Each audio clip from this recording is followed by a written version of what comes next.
Magneto Onyx, what up? What up?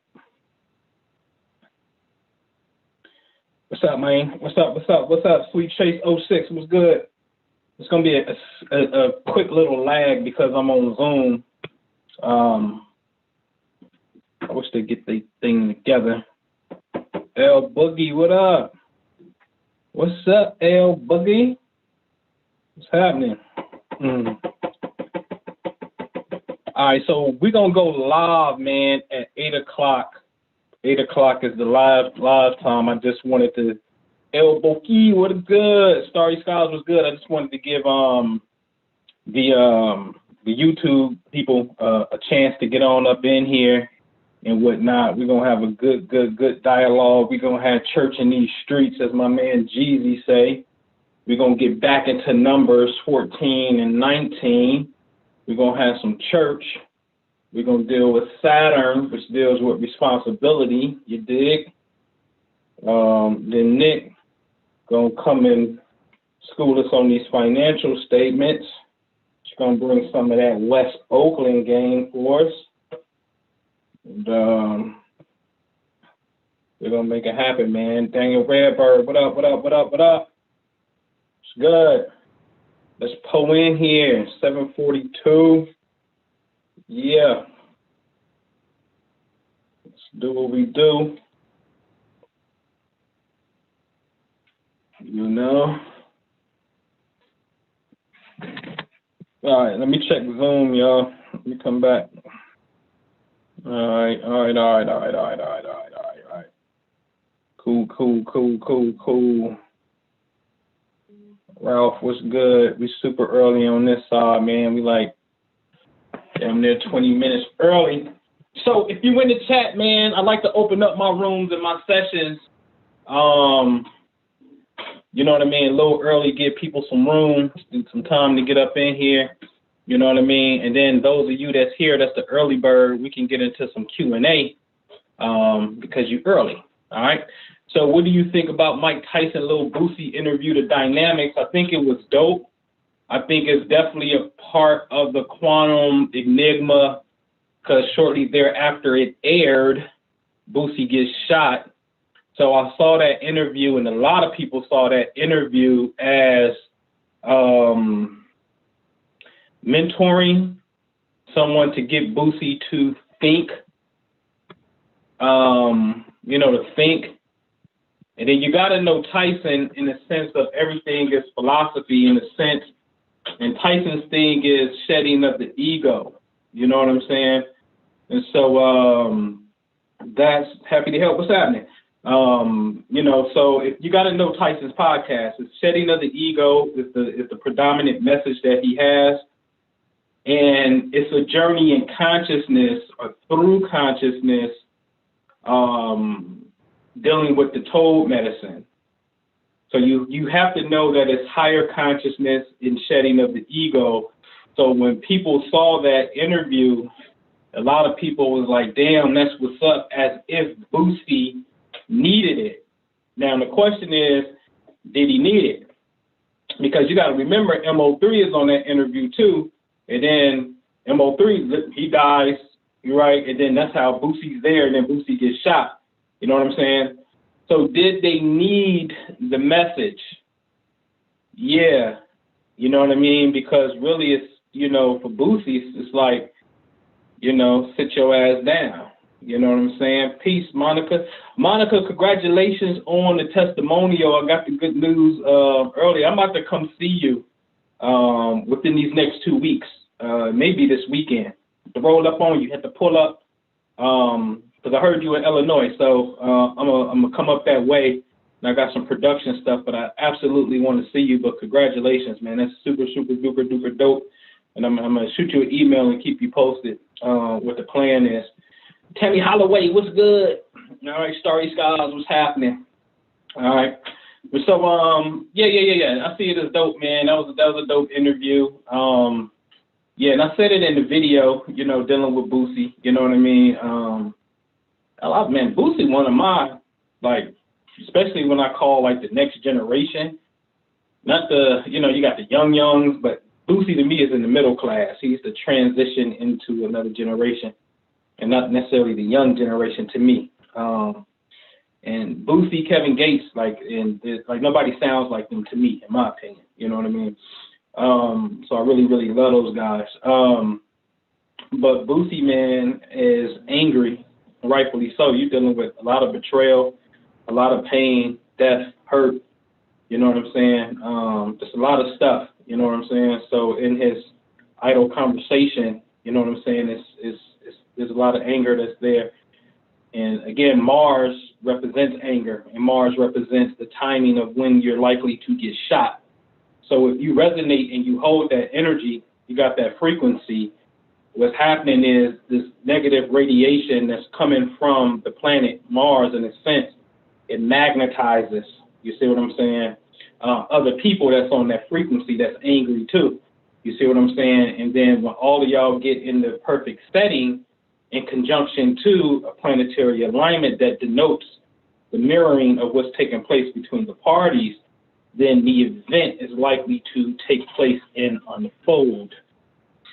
So there's a lot of Boosie as a Scorpio, super Scorpio.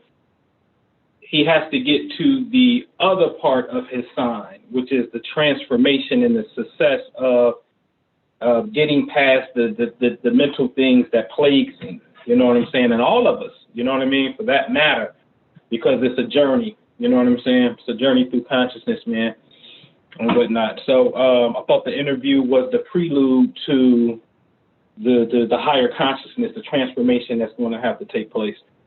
So I thought it was dope. Somebody asked me something about an eclipse. So what do you think about a lunar eclipse? I don't know. I have no idea. Sometimes I can be oblivious to this stuff, right? Because I got other things that I'm doing. You know what I mean? So I can go and be oblivious sometimes. So lunar eclipse, I'm assuming if we are in now Sagittarius season, there's a lunar eclipse in Gemini. Interesting. When I think of that, I would start thinking of Donald Trump in a sense because he's a Gemini. And how, what up, K-Money, how this region of space, Sagittarius, Gemini, is a very volatile region of space. I was having this conversation earlier with Nick, actually. I'll share my screen. I'm going to show y'all something. Because we is on the zoomy zoom zoom. Zoom. What's up, what's up, what's up? We on the Zoom. Hold on, y'all. Hold on.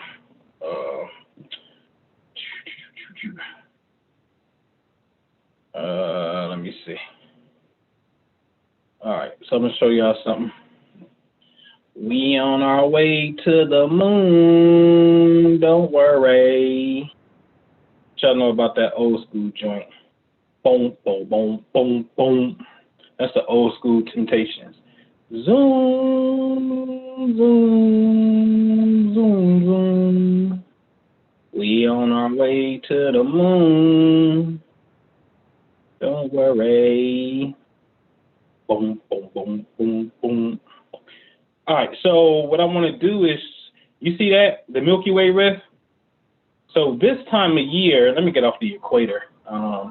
Let's come up to my favorite observatory, Philadelphia. All right. See that? So at nighttime, you see this band of light, right? Sirius is right there, Procyon, Pollux. When you see Pollux, you should be seeing Castor pretty soon. So we're about to get up into this whole Gemini region. This Gemini region right up in here. And so now you see this band of light, which is the Milky Way rift, okay? And so that's one side of it, the Gemini Taurus side of it and whatnot.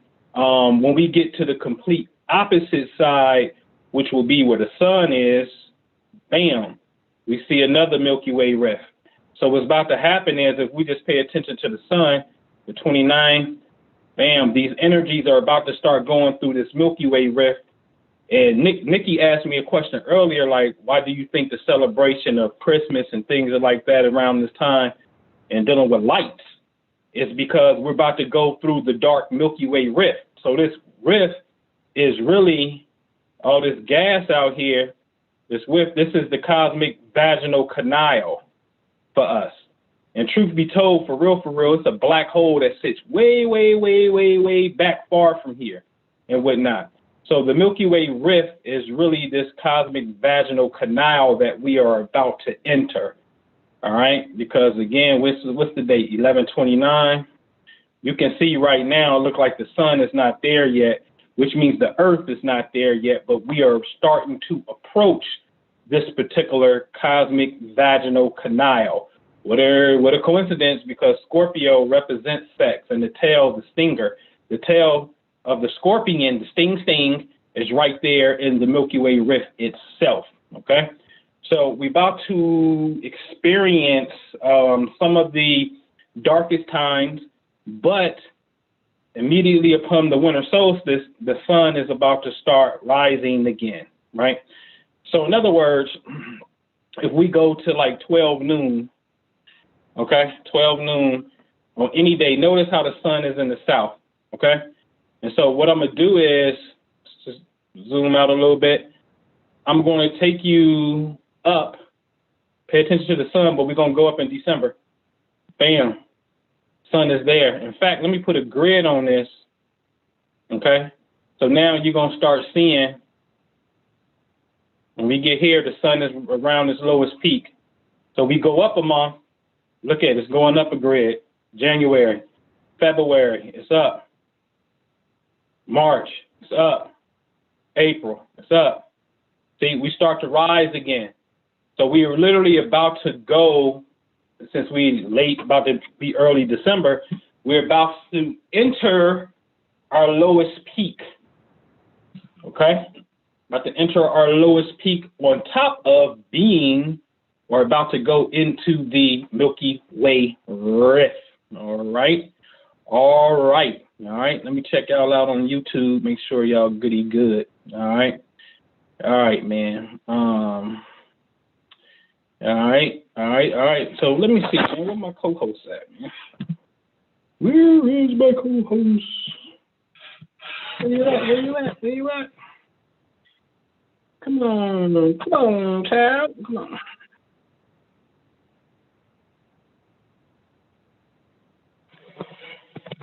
All right, man. So that's what it's about.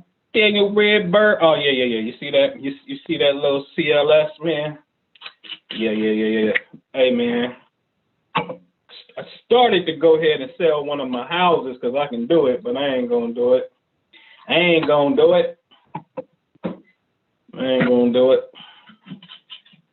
Yep.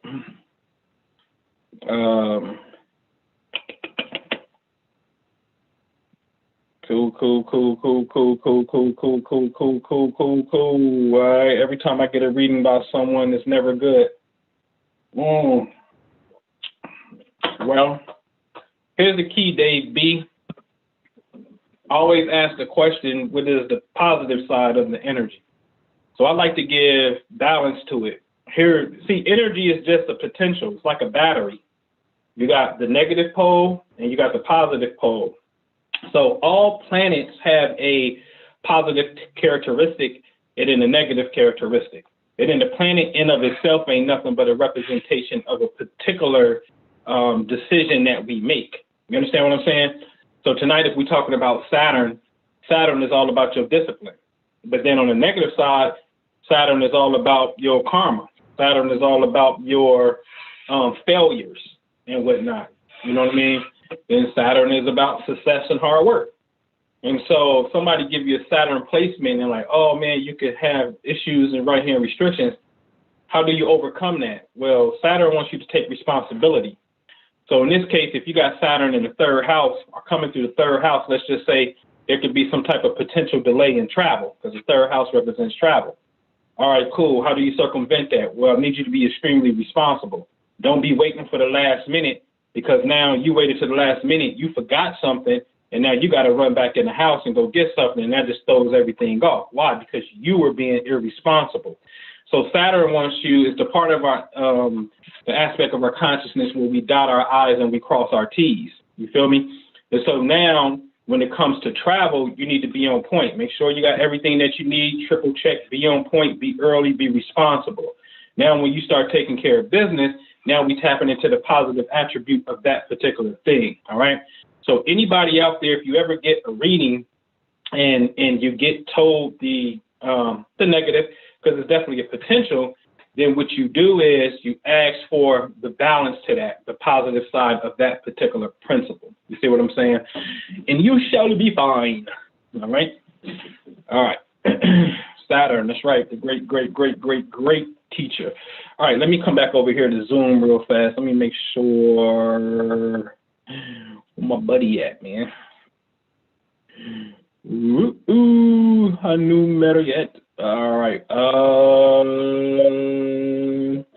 Shantae's in the building. What's up? That's right. Let me see. Let me send her a message.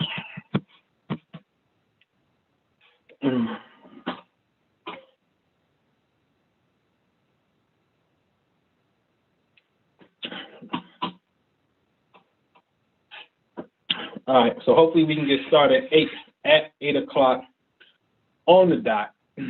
All right. Go to my YouTubers, man. My YouTubers be live. All right. Oh, Saturn on a progressive ascendant. Man, Saturn on a progressive ascendant is all about taking care of business. Like that's like Saturn on your head. You know what I mean? So it's just, you know, hey, it's really, really serious. When my progressed Saturn degree came to my ascendant, and I was born with Saturn in the second house, that's the time where I was like, oh no, it was already a shift occurring. You get your shit together. So I'm a firm believer in this, ladies and gents. Whatever the house that Saturn is in when you're born, that's where you really have to go back to school at and master that particular craft. It'll do you wonders to do that. In fact, you damn near, because Saturn represents career, you damn near need to master it so much so that you could make a career out of the certain aspect as it deals with that particular house, just based off of knowing the region of space, which is the house Saturn was in. Okay? Straight up. You know what I mean? You know? So, yeah, when that Saturn progresses, Saturn on your progresses, it's time to get super busy. Go back to the house where Saturn is at and see how that plays into your own passions and your own, you know, ideas of saying, you know what, I thought about doing that, you know, and see what happens, man. All right. Let me go back to Zoom, see if Nick here, because we're supposed to get this party started at 1 minute. Oh, there you go. Let me see. Hold on, Nick. Oh, Nikki, you there? I'm here. Can you hear me? Yeah, I hear you. I see you looking like Medusa the seducer. Let's see you. What's happening? Chilling. You ready to rock and roll? I'm ready. All right, cool. So I'm on the YouTube side of things. I'm gonna share my screen and open up with numbers, and then I'm gonna pass it off to you. All right. So just bear with me. Hold on. Let me go share my screen. Yeah. Let's share this one. All right, YouTubers, y'all ready for church? Y'all ready for church? All right. So let's get this party started here.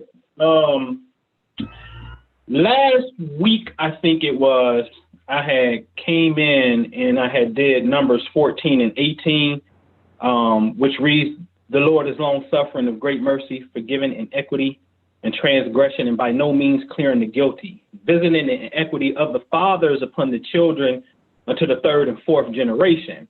And the reason why I came upon that is because it was like, at that time, me and Jew was having a conversation about how the present can affect the future generations, okay? So he's like, oh yeah, that's in the Bible, so let's go read it. And so when I went to go read it, which is right here, and let me kind of blow this up for y'all. slideshow from current. Okay. You can see it in English at the bottom, bearing away to iniquity and transgression, and surely not will clear the visiting of the sins upon the next generations and whatnot. So these words that you see 1, 2, 3, 4, 2, notice you see the number 2 times because it's the same word, which is inequity. Okay. And so what I'm going to do tonight is I'm going to walk you through this particular verse and then the next verse.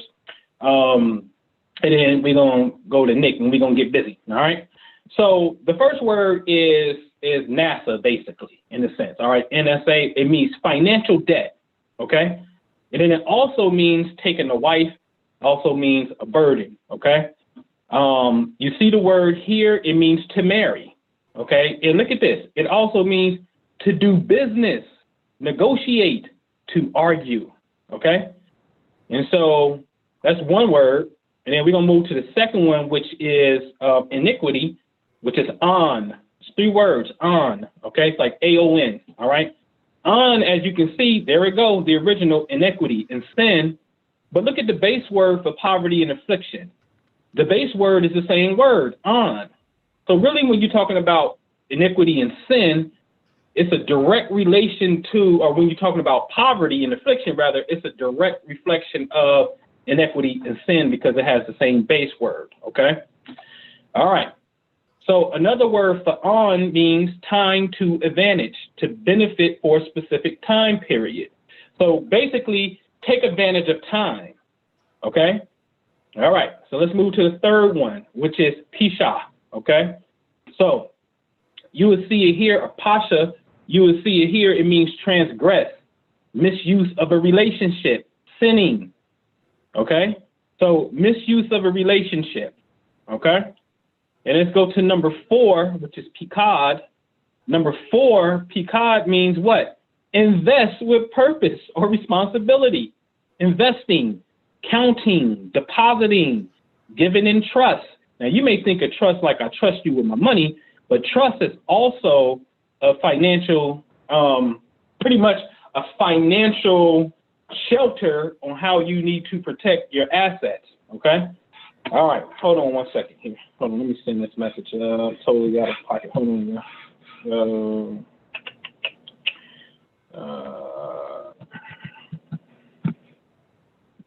All right. I see my soldiers. All right. Okay. All right. So invest with purpose or responsibility. All right. Is the key here. And we got trust. All right. So now let's just look at it. The Lord is long suffering and of great mercy, forgiving. Forgiving, we saw, means financial debt, business, marriage, to argue. Inequity, we saw, means what? Poverty, take advantage of time. Transgression is the misuse of a relationship, which also means deficient. And visiting means investing or depositing. So if we were to take just one word and go, okay, we're going to put one word where the word is in English and just replace it, it could read, God is slow to anger and of great mercy, financial debt and poverty from a deficient relationship, and by no means will not clear the deposits of poverty from the fathers of their children of the 3rd and 4th generation. Now, there's something that's new that's coming in my contribution called the long translation. Got to hear me closely on this because the long translation says, hey, who are we just to take one definition of the word? What if it needs to be explained by several words that's defining the definition? You see what I'm saying? So in this case, we're going to say, God is slow to anger and of great mercy. Marriages that argue, because remember, forgiving means marriage and it means argue.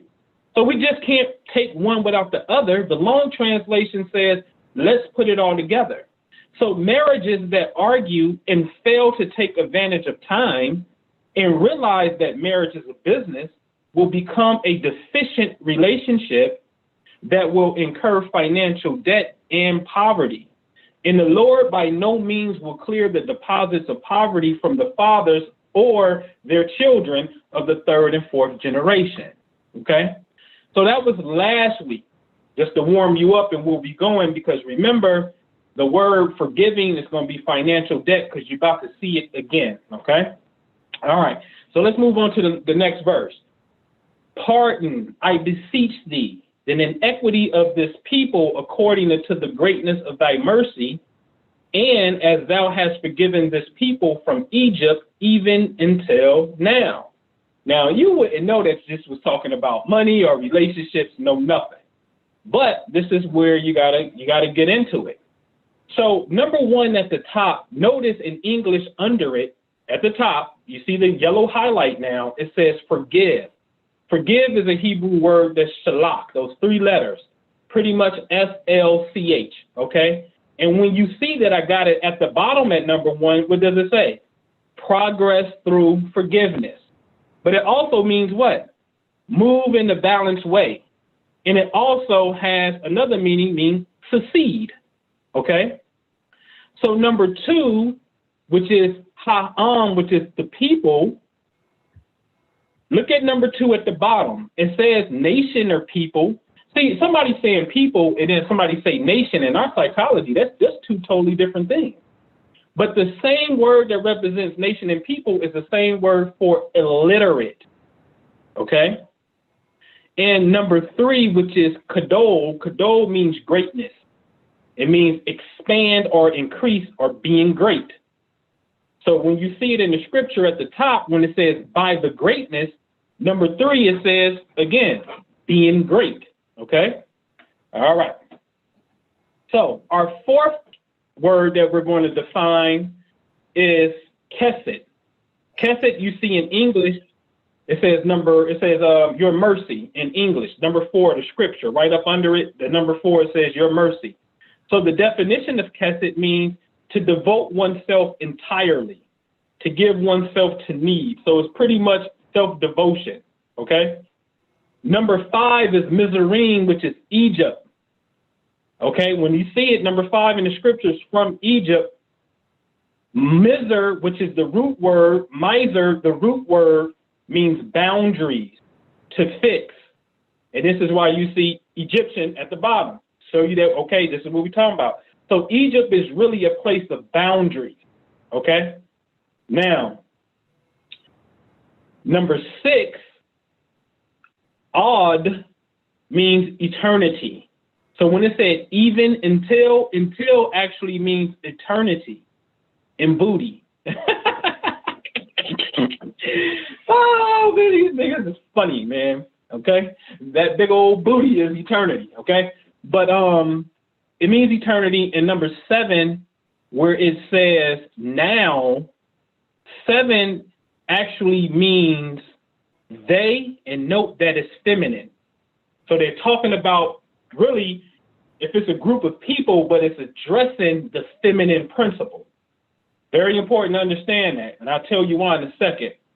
And it also means to give pleasure, to benefit, okay? So I'm showing you the definitions and the other definitions for the exact same word, because I'm about to get ready to retranslate what they're talking about, okay? So before I do, or I'll tell you in a second. Let's just go straight to it. All right, so let's break the scripture down. Pardon, we know, means succeed, move in a balanced way. Inequity means poverty, take advantage of time. People is nation or illiterate, right? Greatness means to increase, to expand, to be great. Mercy means to devote oneself. Forgiven means financial debt, business, marriage, argue. Okay? People, we know, is nation and illiterate again. Egypt means distress or fixed boundaries. This is why the Israelites were distressed. Okay? So it's really a code. And there's another question that we really need to ask, but I won't put it here. Until means eternity, and now means they, to benefit. I just showed you all this. So if we were to go just one word, just give me one word from the definition, then it may read, succeed, I beseech thee. The poverty of this nation according to the greatness of self-devotion, and as thou hast forgiven financial debt of this nation from distress to benefit to eternity. If we just translate one word for a word. But when we go the long way, It reads, succeed and move in a balanced way. Take advantage of time to rid poverty from the illiterate nation. Increase, expand, and be great by devoting yourself to a marriage that understands business by overcoming financial debt as a financial illiterate nation who has been distressed by fixed boundaries to benefit for eternity. Can we get a goddamn amen? Amen. Because that sounds just like you and I. That financial illiterate nation, oh man, that's us. That financial illiterate nation is us all day. Now, the question I said that we may have to pose is, these cats who made up a fictional story at that time, did so many people reading the #1 selling book ever, the Bible for sure, did that excite the quantum field on the invisible side and pretty much collapse a new event called people from Egypt and Africa will become slaves in the future? That's the shit that we really need to ask. But nevertheless, we are the remnants of that ancestor. Okay, cool. Then that will make you the Israelite. And I'm not here to bring no religion as such. I'm just saying, step into your godhood within your own self so we can become great. The book of Numbers is all about taking a consensus on the land and the business aspect of life. And most importantly, why they was talking about the woman is because in those times, the guy, you're going to die and you're going to have to leave things back for her and these children so the empire continues through her name. This is why when you start getting into Hebrew, you will see that nation is feminine, okay? You'll start to see these things. One is masculine, one is feminine, and things of that nature, okay? Because they're talking about how to successfully activate certain principles within gender, okay? I'll rest my case with that, and I'm going to pass the mic to Nikki with the Medusa, the Seducers. It's good. Hold on, Nick. Let me see. Oh, yeah, make you the host. Do you want to change host to Nikki? Yep, sure do. Okay, I'm the host now. Peace, family. Yeah. Let me know when you share your screen so I can confirm that I can see it. Okay. Give me just a sec.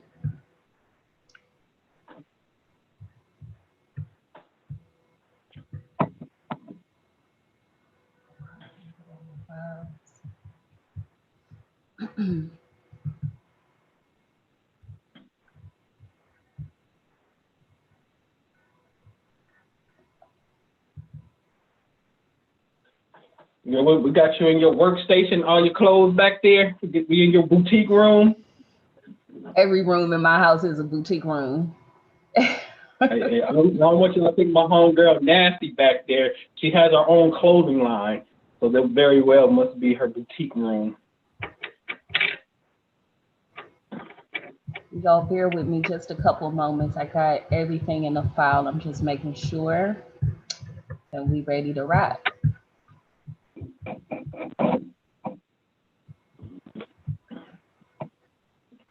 I got my presentation, got my financials. Van, what up?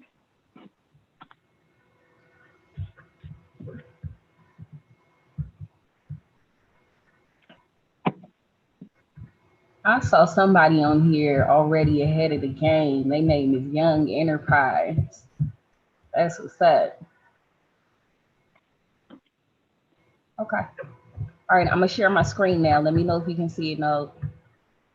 All right, hold on. Let me go back to I'm on YouTube. Nikki has started seeing. Yep, free intelligence tools. Yep. All right. All right, let's jump into it. What was the Hebrew word for booty, Noble? And they wasn't talking about the one on your rear end. But what was it? Eternity. That one was eternity. But what was the Hebrew or now? What is it? I think it was. What was it? Odd. I think. If I'm mistaken. I think it was odd. OD? Yeah, it will be. Hold on, I'm gonna tell you right now. It was which one was that one there? Yep, it's more like AD in a sense, in the land of odd AD. Yeah. Okay. That one hit me because I got a little quote in here, and it had me thinking about pirates. And so you said booty, but it had me thinking of pirates' booty. Right, the money. Boot, the treasure. Okay, so that's what we're talking about today, y'all. So I'm gonna try and keep this presentation really streamlined. I'm gonna keep it brief. I'm gonna keep it simple because financial statements can go in so many different directions. There's so much information that one can provide within a financial packet, and so many different topics to touch on. But I want to start us just kind of at a ground level for being able to read a financial statement. And then at the end, we'll go into some actual training so I can show y'all how to actually set up your financial statements in an accounting platform. So normally I use QuickBooks, but I was looking around on QuickBooks, and I wanted to also make sure that I was providing resources that are free, right? Especially if they're useful. So one program that I found, and I know some people use in accounting, is called Zero. And it's small business oriented, but it's user friendly. I always love stuff. Who doesn't love stuff that's user friendly? The thing about YouTube, the thing about QuickBooks now is they've got so many different pieces now. They've got the QuickBooks Self-Employed, which you can enter your data into there, but it doesn't give you the real reports like QBO or desktop version of QuickBooks would. So I didn't want to show y'all the demo in the self-employed QuickBooks because, to be honest, it's just kind of whack. And if you're trying to get like real sophisticated looking and presented financial statements, you can't really do that in QuickBooks Self-Employed. So we'll get into that, y'all, but let's start at the top. So free money, we're talking about intelligence tools today, y'all. Money intelligence. And so we just, of course, in the Wealth Club, we want to be sharp in our game across the board. So today, I'm just going to be sharing information about how to read your financial statements, how to put your financial statements together. All right. Is that my first slide? That is my first slide. Noble, you can still see, right? Yes, ma'am. I got my phone on me. Yeah, I can see you. Yeah. Okay, cool. Okay. So Noble said our financial statements are our report card, and I would agree to that. I would also say something else about your financial statements. I wanted to open up with just a quick little quote, and it's kind of one that me and a close friend bounce back and forth, and that's the idea that you can't get to your treasure if you don't know where you are on the map. So Noble mentioned booty earlier. I had me thinking about pirates' booty because I was thinking about a treasure and a treasure map, which really is what your financial statements are. Not only do they show you the end result for a specific period in time, but they also serve as a foundation for your growth. So I'm here now and I want to get to here. Think about that map when you at the mall and it's like that little dot on there. You are here, but I'm trying to get to Target or something like that. So I need to be able to look at the map, figure out where I'm at on the map so I can figure out where I'm getting to. So I thought this quote was important. It also made me think of a really influential financial relationship that I have. It's a relationship with an individual who was really instrumental in showing me how to get my money. Noble is also on that list of people, but more so from a mental perspective. So I had an opportunity real recently to introduce Noble, my two money mentors, to each other, and that was dope for me. But one of my money mentors, I literally watched this brother take a $300,000 organization and in 36 months turn it into a $2 million organization. And I remember at the very beginning of that process, and it's funny because I was getting ready to make my exit just when he took over and started to turn the ship around.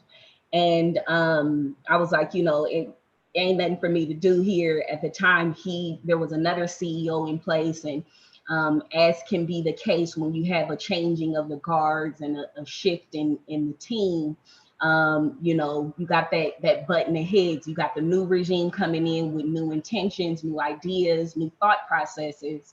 And then you got the old regime that's comfortable with the way that things are. So when I came into this company as a financial consultant, I represented the new regime. And of course, I know we got some small business owners in the group, excuse me, and I'm sure that folks can relate to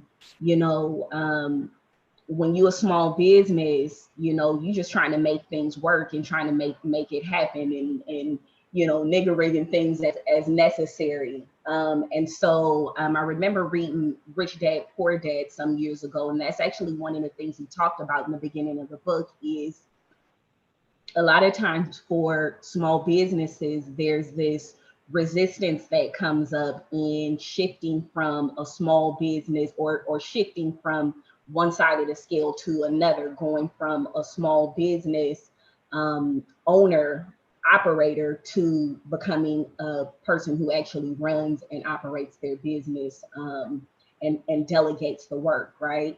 And so when you have new people who come into the business and they start looking around and evaluating your processes and systems, and asking questions, why y'all don't have this in place? Why y'all don't have that in place? That can be challenging to the old regime. And so when Sanford and I came into this company and started out the process of turning things over and expanding the business, they did not have clean books. The books were crazy and all over the place. They didn't make any sense. And you could tell that the person who was managing the books didn't know what they were doing. And so Sanford said to me, and this is the brother who turned the $300,000 organization into a $2 million organization in 36 months. As I'm standing next to him and we preparing to get ready and get our hands dirty in this process, he said to me at the beginning of the process, he said, Nick, all we got to do is look at the numbers and they'll change. And so I know I got some quantum engineers in here, and we all know what that means to collapse the wave. And I thought that was real interesting to hear somebody not talking quantum physics and not talking spirituality, talking straight numbers and finance and business, telling me the same thing that I'm hearing on the other side of the board. So that's why I like to think of your financial statements as your roadmap. If you look at these numbers and you get into a consistent routine about simply observing the numbers, you will change them. So that's my little spiel about our treasure map. So let's jump into it. I'm going to share some financial statements so we can look at those, analyze them a little bit, and understand what the major categories are. But before I jump into that, I just want to touch on a couple little concepts that'll help us to understand what we're looking at. So as with many things, it's always 2 sides of the coin, right? And with numbers, same thing. So When we're talking business numbers, when we're talking financials, you got a couple different types of numbers. You got your static numbers and you got your numbers in motion. So let's have a look at what the static numbers and the numbers in motion look like. So right here we have a 1-year projection for a small business. It's a spa.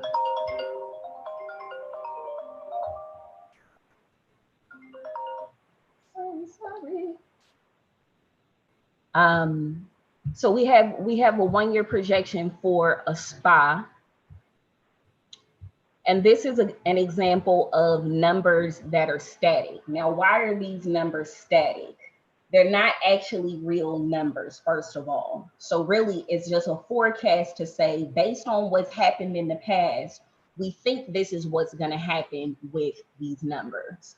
So she's saying October of 2020 through October through 2021, we project that we're going to bring in this amount of revenue. This is what our expenses will look like. And then down at the, oopsie. And then down at the bottom, we'll have our bottom line or net income. And that's probably a better view right there. So we'll come back to this, y'all. We're going to dig into the details. So then an example of numbers in motion would be certain financial statements, for example, like what you would call your profit and loss statement. So we'll get to that next. Let me just touch on a couple things before we go dig in over there. So we got our static.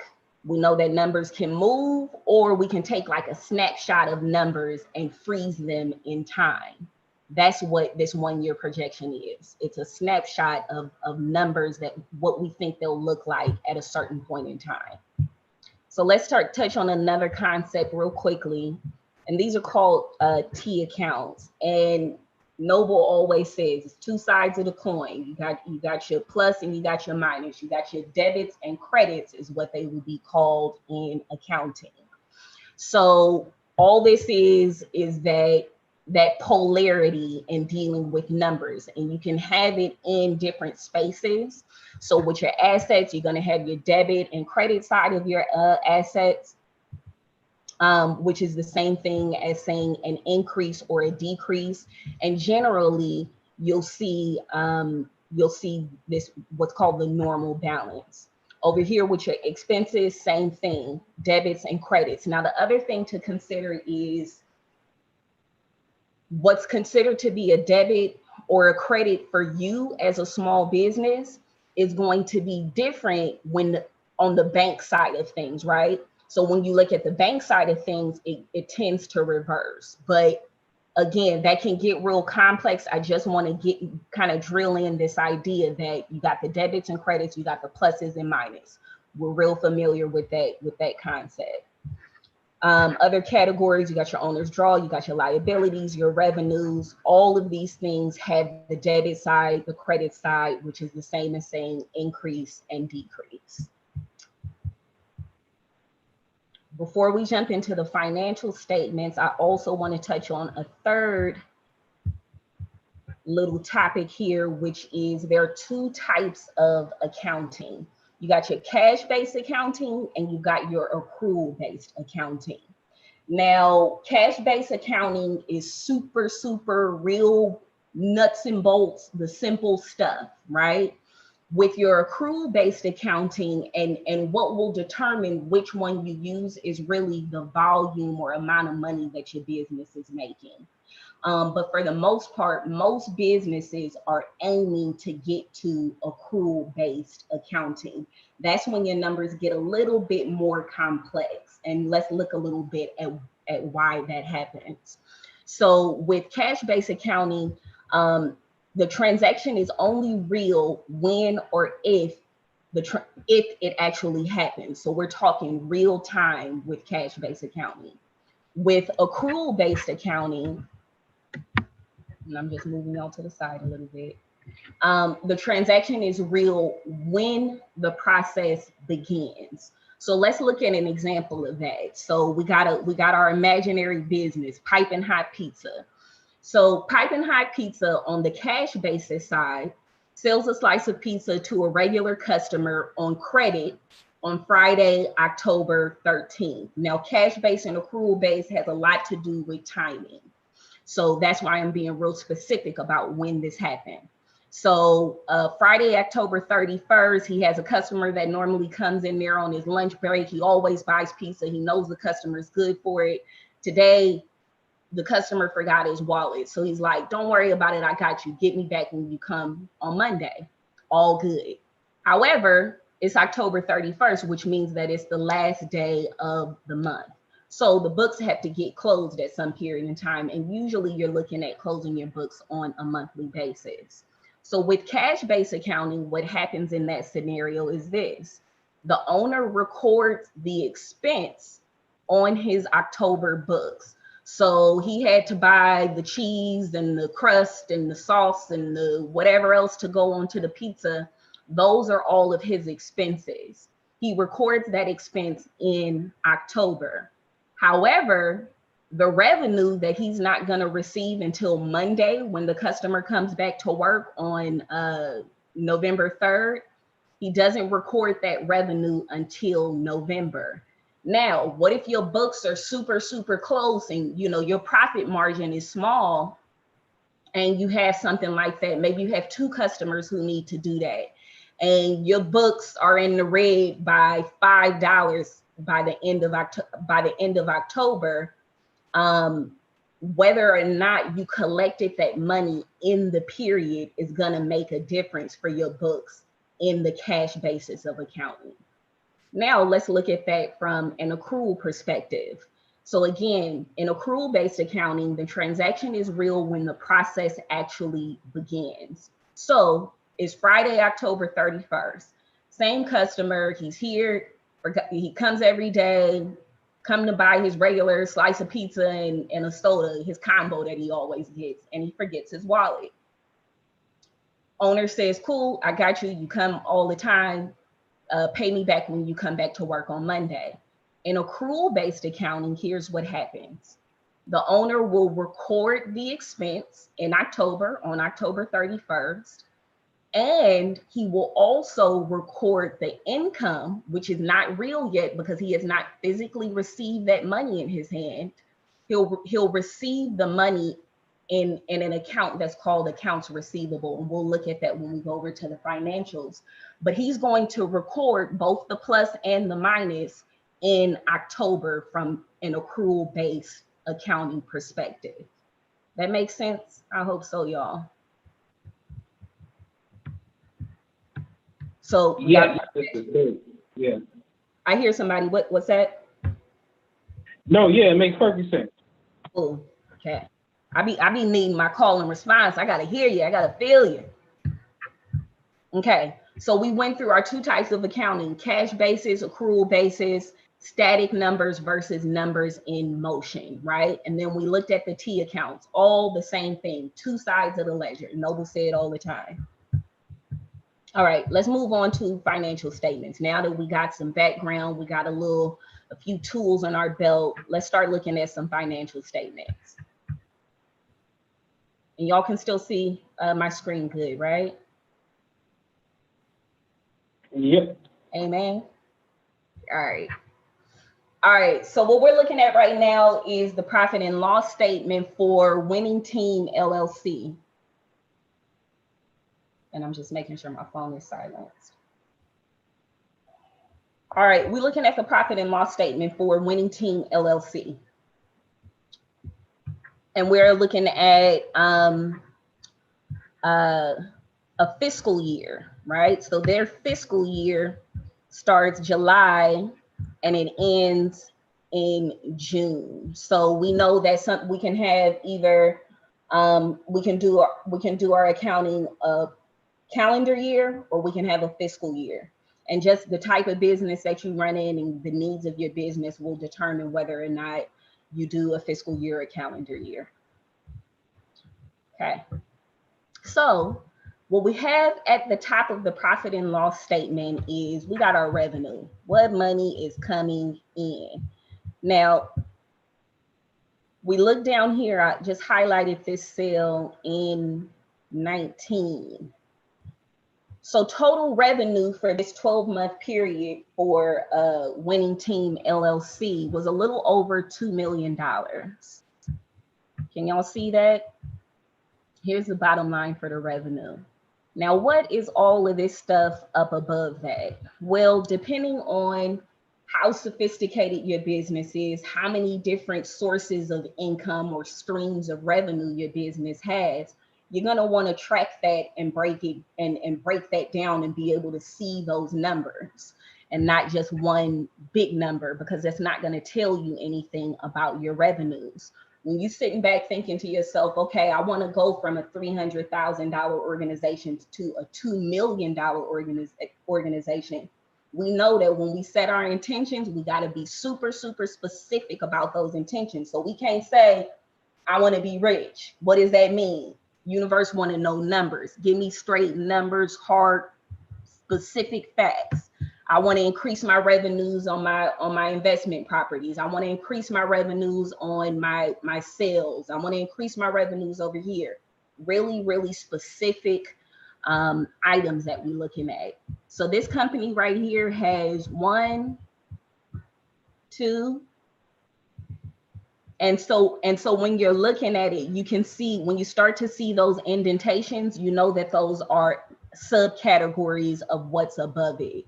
So this, when you see these numbers over here all the way to the left, like I'm in this cell that I have highlighted, 4001-00. In QuickBooks and accounting software, you can code all of your accounts, which just makes it super easy, because once you know your codes for your accounts, you can just start typing those in and it'll auto populate itself. So just a way to kind of organize your accounts. So 4001, the state sales, is the larger category or the larger income, but then they break it down because what it appears to be is some sort of, they got some kind of government contract, maybe state level, and then maybe at the same time that they're providing this particular service to the state, they may get some irregular sales or something like that that come in periodically. So they're creating space to be able to record that revenue. And then right below it, it appears that they also have, a maybe a loan program or some sort of program where they charge fees.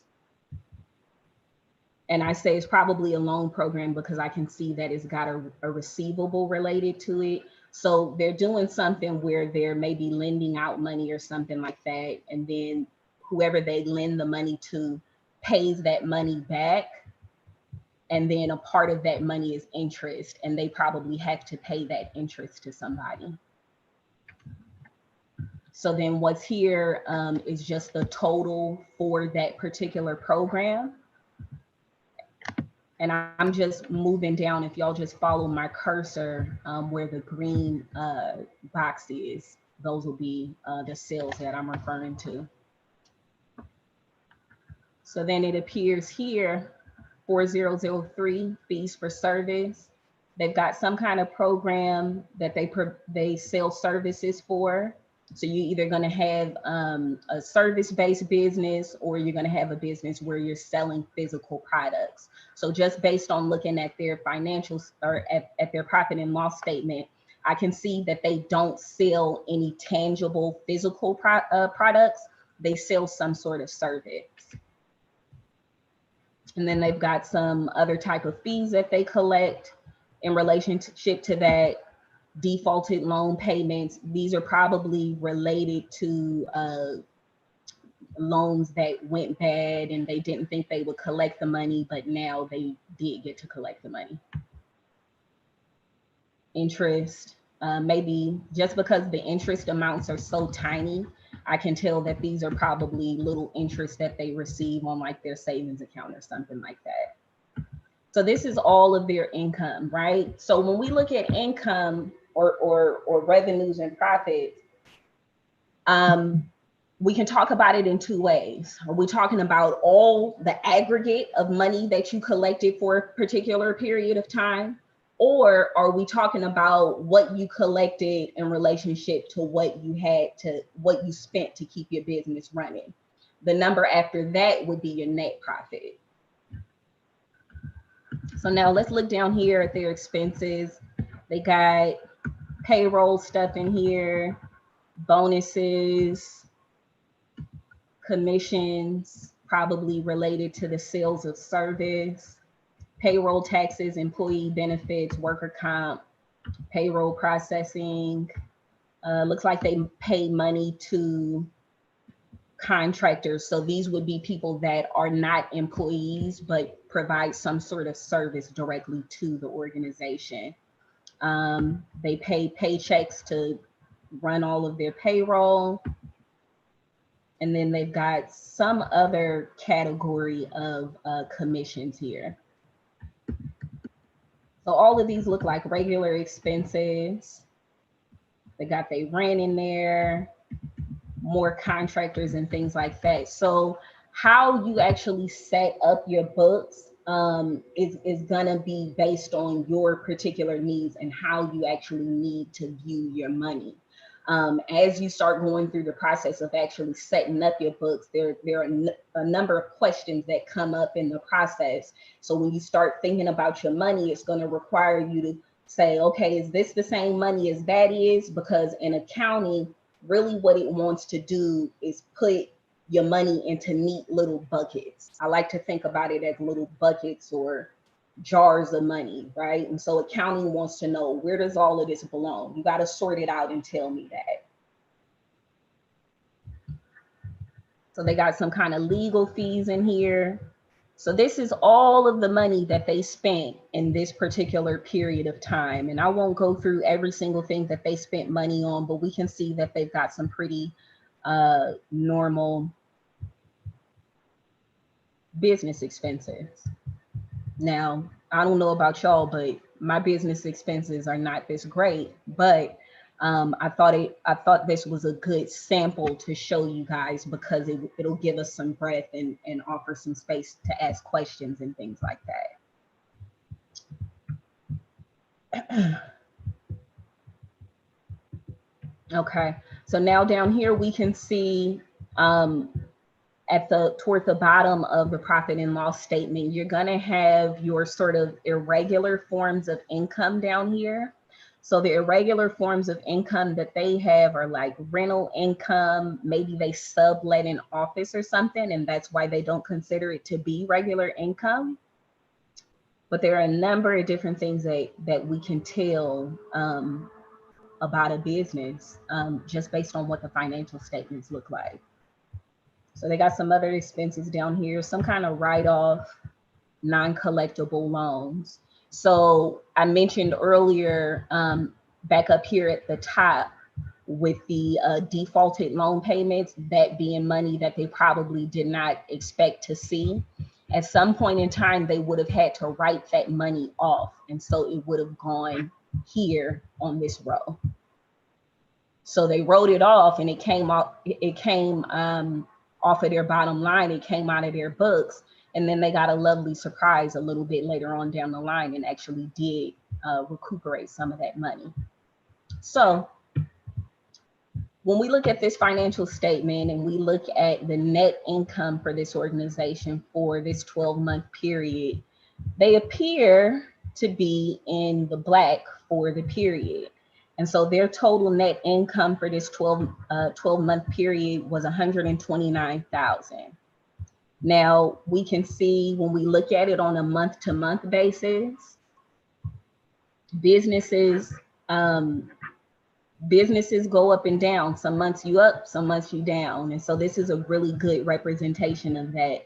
We can see that it looks like July and August are profitable months for them. And we could look at trends and look at these side by side to figure out various trends about the organization. But if we were to assume that this is a good representation of a typical 12-month period for them, then we could look at this and say, okay, they do well in July and August. September, November, things go down a little bit because we can see that their net income was negative for that 2-month period. And so it just kind of goes up and down until we finally get over here to the total net income for the year. So as a whole, for that 12-month period, they did well. Depending on when you pulled those reports, if your board wants to see reports, or depending on who actually wants to see the reports, that will also determine what reports exactly you're producing. But again, we're keeping it simple today, and we're just going to talk about two of the major reports that you would see in a set of financial statements. And again, that's the profit and loss statement and the balance sheet. So let's move over here. So we'll come back to this, family. Like I said, with accounting, it simply wants to know how to sort your money. Where did this money come from, and what did you spend this money on? And tell me what buckets to put everything into. We're going to come back to this when we go over to zero to start actually putting in some of the expenses and seeing how this actually gets populated. And so we'll go through questions and all that kind of stuff as well. But before I move over to the balance sheet, does anybody have any observations or any questions or anything that they want to raise a hand about with the profit and loss statement? Check the chat, Nick. You got Kenneth in there. Is that bi-monthly, quarterly? He couldn't see. I think it was monthly. Oh, you said check the chat? Yeah, check the chat in the Zoom. Okay. I'm sorry, y'all. Give me a sec to navigate here.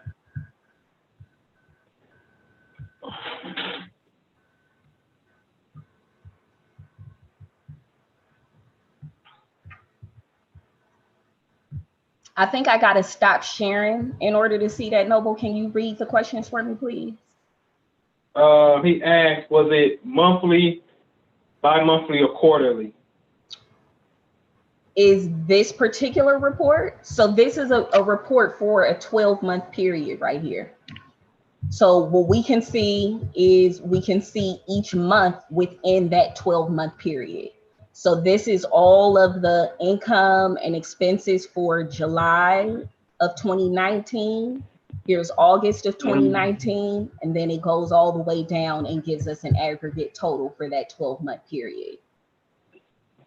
Right, that's what I thought. They said, YouTube, loving this spreadsheet game on point. Did you build that, or is that a report produced by your software? That's from Jupiter Storm. Great question. So this particular report is produced by QuickBooks. And this is a nice, fancy looking report. And I definitely wanted to show y'all some samples of other types of financial statements that you can produce. Let's go back to that projection, actually. So for me, because I work in finance and I'm talking to banks all the time, and talking to clients and small business owners and different folks, across the board, I have to learn to be able to kind of look at things at a glance and see what it is that I'm dealing with up front.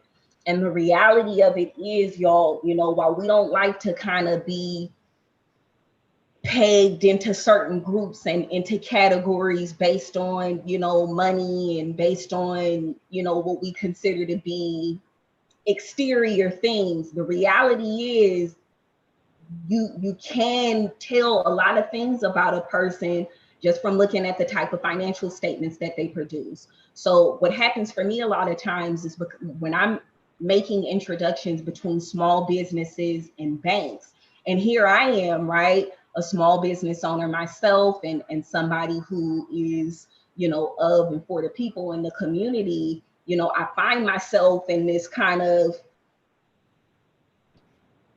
how do I how do I be of service to small businesses and to the people that, you know, I'm assisting on that side of the board.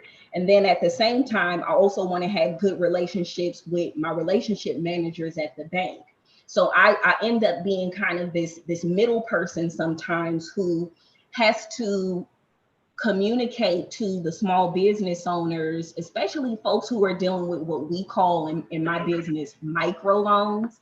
And a micro loan is anything $50,000 or less. So basically, somebody pick up the phone and call us and say they want something under 50 grand. We like, oh, this is somebody who needs some chump change. Let's, you know, it's not going to be dealt with the same way somebody who's looking for a couple million, right? So I wanted to bring us back to this projection, because this is a good example of a report that you could, this report she obviously produced herself. And I can tell just based on the way that it's set up, QuickBooks and Xero don't produce their reports this way. However, she could have used maybe like Excel, like an Excel template or something. But bottom line was she had to manually calculate all of these numbers, which depending on the volume of your business can be problematic, because you counting on yourself to not make any errors in your calculations. And straight up, y'all, like QuickBooks or some sort of accounting software is the way to go.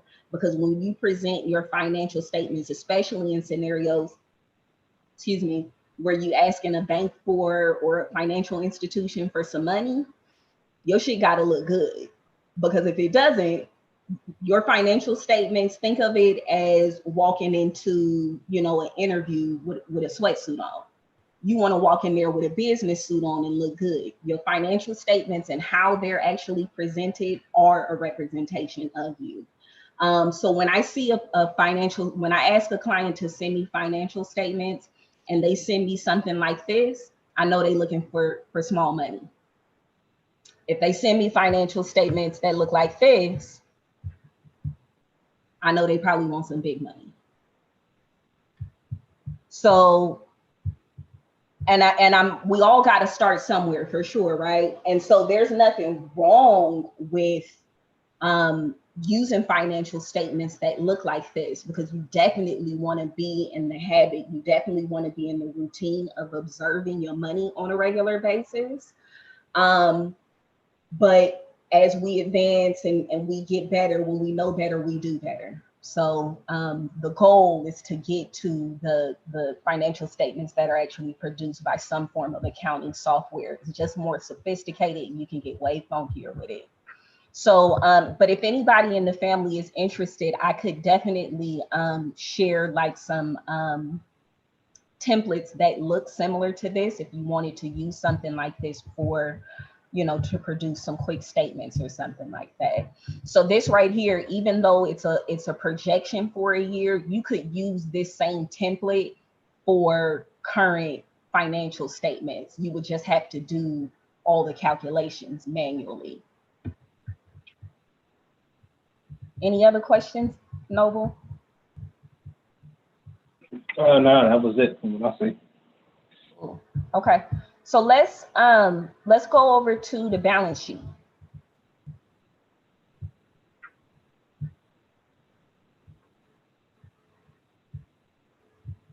Okay, let's go over to the balance sheet. So the balance sheet is really two major lines that you're looking for. You got your total assets up at the top, and then at the bottom you got your total liabilities and equity. I'm sorry I didn't mention this before, family. We are looking at accrual-based accounting. So this particular business does things when the process starts. So there can be hypothetical scenarios that happen in an accrual-based accounting. So let's kind of talk about that. So what do I mean by hypothetical? Well, let's look at two major categories on the balance sheet, especially as it relates to accrual-based accounting. When you have accrual-based accounting, you got to have somewhere to keep track of money that has not actually been received yet. You do that on the balance sheet. So, what was it? Piping Hot Pizza. So he had a $5 that his customer owed him on Monday from a meal that he ordered and ate October 31st. So if Piping Hot Pizza were doing accrual-based accounting, he would then record what's called a receivable onto his balance sheet. So he put in a receivable for $5.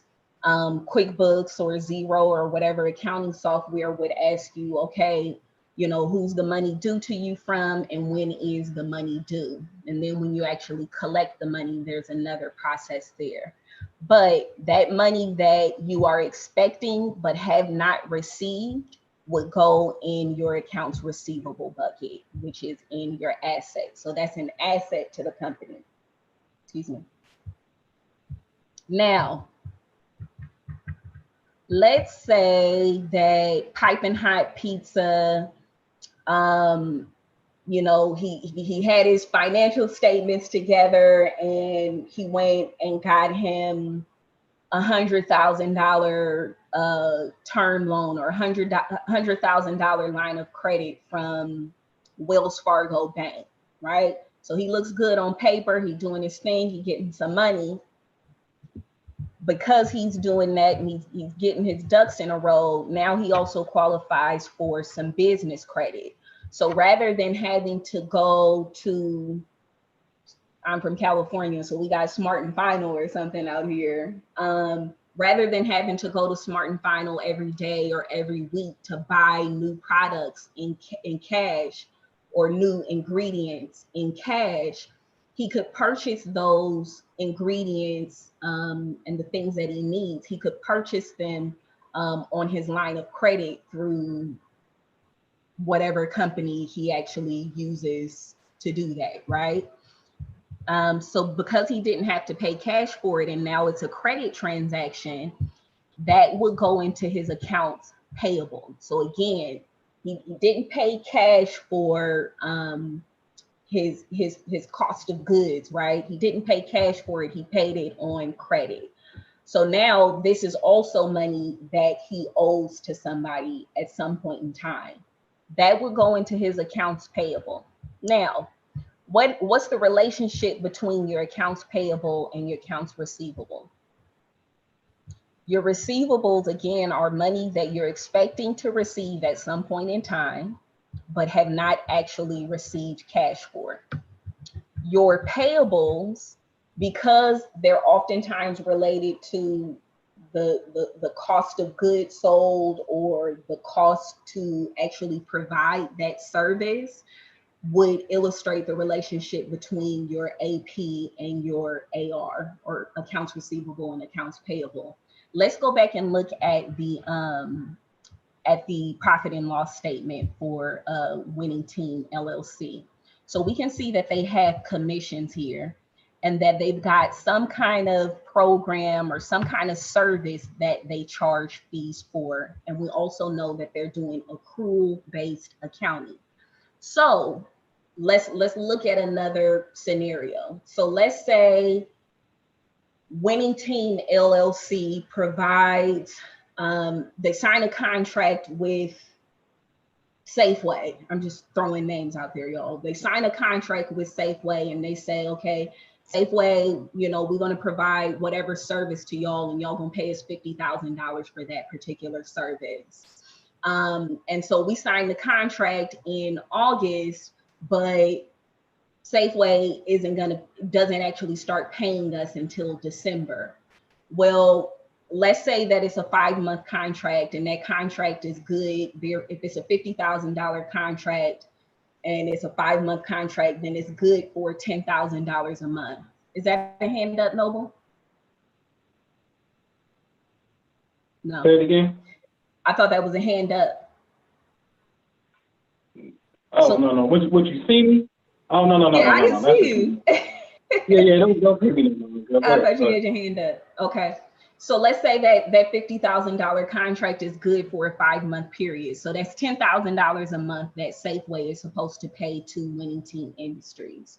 What Winning Team LLC, what Winning Team LLC would then do is they would enter an invoice to Safeway in their books for August, September, October, November, December, which is 5 months. And we said it was good for $10,000 each month. So there's that $50,000. That's what would show up in their accounts receivable. Now, let's say Noble Ampu was the man who went in and made the deal. Well, now we owe Noble some commission against that particular revenue. What we would do now, nothing's happened yet. We haven't actually received any money from Safeway yet. They still owe us some money, but we know it's good and it's going to happen. We put the invoices into the system so that we can inflate our accounts receivable. And let me go back to the balance sheet. But now, like I said, we owe Noble some money for this new revenue that we have. So what we want to do now is to record that expense that has not happened yet because we haven't received any money. However, we want to freeze that expense and we want to make sure it shows up on the book so that we know we got to pay that to Noble. It doesn't show up on your profit and loss statement. It will in your commissions, but it'll show up as a bill. On the balance sheet side, however, you'll find that particular bill to Noble Ampu for $10,000 in your accounts payable. So you got the money that you earned, and then the money that it cost you to actually make that money. So the money you earn goes into AR or accounts receivable, and the money that it costs you to actually make that money, the bills related to making that money, and maybe you got to reimburse somebody for doing some driving or something like that. Those expenses are going to show up in your accounts payable. So unlike the profit and loss statement where we could just go all the way down to that bottom right corner and get the bottom line for the year, the balance sheet is a really good illustration of a T account. It's got two sides of it. You got your assets at the top, and then you got your liabilities and equity down here at the bottom. But why do equity go down here at the bottom? As I mentioned previously, it depends on who we're having the conversation with, right? Because for me as an individual, I want to have some equity in something, right? That's a plus for me. Or that's a deposit on my side of the books, but not on the side for the company that actually owes me that money. It's now an expense for them. So that's why on the organization side of it, you're going to see it under the liabilities and equity. So this is the company's, the money that they made. And this is another snapshot of money of their debt, basically. So then on the liabilities and equity side, you'll also see whatever expenses they have for their credit cards. Payroll related stuff would also show up under here. And for whatever reason, it's not populated, but maybe they just did this aggregate number down here. Based on the profit and loss statement, we can also see that they apparently don't have many employees because their payroll tax expense is so low. So they've probably only got a few employees, which would make sense as to why their payroll liabilities are relatively low. They don't have a lot of employees. So then we can also see that they've got some other liabilities related to the whatever loan or servicing program it is that they have. So all of those expenses will show up down here. So it's really two bottom line numbers that we're looking for when we're looking at the balance sheet. We're looking for total assets, that's this number here. And then we're also looking for total liabilities and equity. And so all it's doing is just grabbing all of these numbers, adding them up and subtracting them as appropriate and giving you bottom line numbers for those two categories. Okay. Back up here, and I skipped over it, but your assets are also going to include any balances in your bank accounts, accounts receivable. Again, that's money that you're expecting to receive. This appears to be maybe money for some of the loans that they do. Any fixed assets would include like computers, computer equipment, various software. It looks like maybe they have a car right here. Furniture, various types of equipment. Maybe if you have like one of those big printers or copy machines, that would also go and be listed under your assets. And those things depreciate in value over time. So you'll see the calculations for that under your liabilities and equity. But what this is capturing right here is basically the value of your fixed assets at that particular point in time. Now with your balance sheet, I'm sorry, I didn't say this. So your profit and loss statement is a great example of numbers in motion. Your balance sheet is a snapshot. It is a frozen moment in time to tell you here's what the money looked like on this particular day. So your balance sheet is static, whereas your profit and loss statement is it's in motion. It's numbers in motion. Okay. So I got those two lines highlighted, so we know this is what we're looking for. And so I wanted to give y'all a cute little acronym that just kind of helps to, I mean, a lot of times there's going to be a lot of information, and looking at financial statements can be rather overwhelming, but usually there's just a few areas or a few numbers that you're really looking for. So if we want to write this down, family, this little acronym that I have is ALOR. So what is ALOR? These are the main things that we're looking for when we're looking at the financial statements. A is for assets, L liabilities, O is your owner's equity. So I didn't go over that. So what would owner's equity or owner's draw be? As a business owner, a lot of times what happens is you make some money and you hope that your business will pay you at some point in time. Well, as the business owner, of course, it's the business owner's job to make sure that the company continues to run and it continues to move. So depending on what cash flow is like, a business owner may have to say, I can't pay myself this month because I got to make sure that the rest of my team gets paid. So perhaps they will defer their earnings in order to reinvest the money back into the company. Well, you always want to keep track of that so that at some point in time when the business becomes profitable, you'll be able to then take that money out of the company, because really you're just doing it to keep the business going. So you usually want to keep track of owner's pay and personal expenses. So let's talk about owner's pay and personal expenses. When we're setting up our business accounts, our business bank accounts, family, and we got our business checking account, and we got our checkbook with our checks related to our business account and our debit card related to that.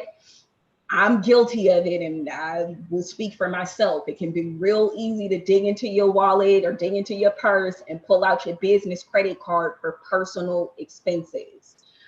Your bookkeeper or your accountant is going to be very upset with you if you start intermingling your expenses. But it happens all the time with business owners because you're just trying to make things happen. You're just trying to get it done.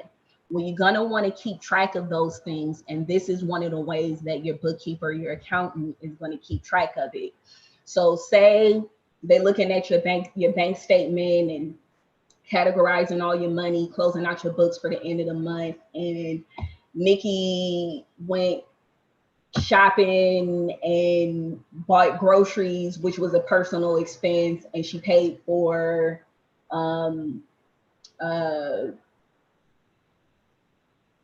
a trip to the movies on my debit card for my business that I'm only supposed to use for my business expenses.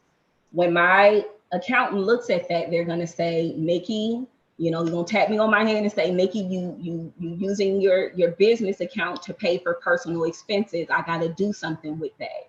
So he's gonna categorize those expenses as what can be called owner's draw sometimes, or owner's pay and owner's personal expenses. So my Safeway trip and my trip to the movies will get categorized as a personal expense for the owner. So again, this is a company keeping track of any monies that were paid to me as the business owner and or owed to me. And because we as business owners can kind of intermingle those expenses sometimes. Oh, well, the business couldn't afford to pay me this month, but I needed $100 to go grocery shopping. Well, technically, that is a payment to you, and that's a part of your personal equity in the business. So you got to keep track of that. So that's what this whole thing down here is with owner's pay and owner's draw and all of that stuff. Something else that you would see down here, if there are part equity owners in the business and perhaps you owe them some percentage of your net profit for the year, any calculations for that would also show up here. So again, the total liabilities and equity is a snapshot of the company's debt at that particular period in time. Okay. So now I would love to jump into actually getting some hands-on and showing y'all how to actually do this, how to actually create your financial statements. Before I do that, where'd my video go? Before I do that, we got any questions, family? Anybody want to raise a hand? Did I gloss over something that I could have gone into detail on? No, but we got any questions? Yeah, let me see here. What's that? We good in Zoom. Let me go to YouTube. What's that acronym again? Acronym ALOR. Assets. Oh, I didn't finish it. Thank you. Assets, liabilities, owner's equity, revenue, and expenses. ALOR. Okay. And your ALOR is really going to give you the bottom line, because a lot of times folks think, they look at a profit and loss statement and they go down here and they say, oh, this company made profited $100,000 last year. If you really know what you're looking at, you want to compare that number to your balance sheet. So now when we look at this, when we look at the balance sheet, again, the assets are money, are revenues that they expect to receive and or have. It also includes bank balances and all of that stuff. So this is what the company, what they're actually worth versus their liability and equity. So when we compare these two numbers to each other, let's not just talk about this $129,000 that we think the company profited. We have to compare that to the balance sheet, which is going to be a larger picture and give us a greater perspective of how that company is actually doing financially. So when we look at this company, we can see that they've got $400,000 in assets versus $800,000 in liability and equity, which means they're actually about $400,000 in debt. But this again is money that's owed at different periods of time. That's not saying that this is money that they owe all right now. This could be their credit cards on here. If they own something and say they're making payments or something like that on it, again, it's not necessarily money that's all owed at one time, but it is an aggregate number of the company's debt. So you always want to compare that P&L number to your balance sheet. Any other questions in the chat, Noble? No, we good. They're saying great info on YouTube. And you want to drop your contact info just as a little midway point. Oh yeah, my You hear contact me? info. Yeah. Mhm. Yeah, if y'all, I got a lot of contact info. So family, y'all can find me on YouTube at Nikki Builder. Um, this would actually be a good space for me to share my contact information related to any small businesses that are looking for resources specifically for small businesses. The work that I do as a financial consultant puts me in contact with a number of great resources. So I will also share with the family my business email for that particular type of business. So y'all can reach me, family, at ndalton at nor-calfdc.org, and I'll type it for y'all. Here go my contact information. So this is for my small businesses that need technical assistance, especially if you're trying to really get your financial stuff in order. I wouldn't necessarily be dealing with it, but we do have a with a partnership with the SBDC where they provide technical assistance specifically for small businesses. Right now, we recently opened a program called the Inclusivity Project, which seeks to provide access to capital and funding specifically for Black businesses. So definitely holler at me on that, family. Especially if you're in the state of California. Even if you're not in the state of California, there's still some resources that I could share with you. And we can talk about potentially how to get you in business in the state of California, so we can start talking about some other kinds of money. If anybody wants to, that's a good place to email me. One more email for me, my personal email is nikkidnova@yahoo.com. Let me make that a little bigger so y'all can see it good. Oh, I was looking for it in the chat. I'm like, where is it at in the chat? All right, hold on. Nikki D Nova. Yeah, I can't get into the chat because I'm sharing my screen. Okay, don't worry. I'm gonna give them that one since it's easier. Okay. Yeah, Nikki D Nova at yahoo.com. I put it in. Y'all got it in the chat on Zoom. I'm about to come to YouTube, and here it is in the YouTube chat. Okay. All right, go ahead. I'm sorry. Yeah, so y'all can email me there, holler at me, and let me know what you need, and we can talk about how to communicate further. Okay. So if it's no more questions, I'm gonna move directly over to this zero format. Oh, and I forgot to cancel the other Zoom. Oops. Let's see if I can remember this password. So I opened up. Ooh, hold on, y'all. Does anybody else just have way too many accounts and subscriptions and craziness? I can't be the only one. No, that's it. That's it.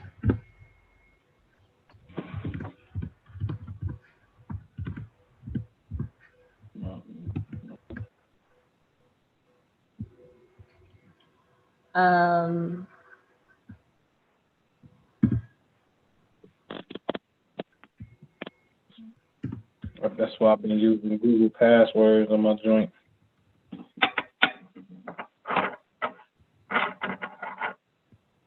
Okay. All right, we in. So this is my first time, family, using Zero. I started playing around with it yesterday, but we all gonna be learning together. I say that to say, but I started looking around in it and playing with it to see how it works, and it does work a lot like online QuickBooks. So it just takes a few extra minutes to get used to if you're familiar with online QuickBooks. And I make the distinction between online QuickBooks and desktop QuickBooks because they are pretty different. All right. So I'm in at Zero. That's spelled Xero. If y'all Google that family, you'll find it. It's an accounting software. And so you can set up a free account on here. Apparently there's a 30-day trial that I signed up for. And it's the fees for this are pretty low. It's like $10-20 a month. So to observe your money and look at your money roadmap, that's pennies in the bucket. So in order to create our financial statements, there's quite a process that goes into actually setting up your books in whether you're using QuickBooks or you're using Zero. But the great thing about making the investment is you do it one time and you can keep using it and get your shit organized in a beautiful way. But it does take a bit of an investment.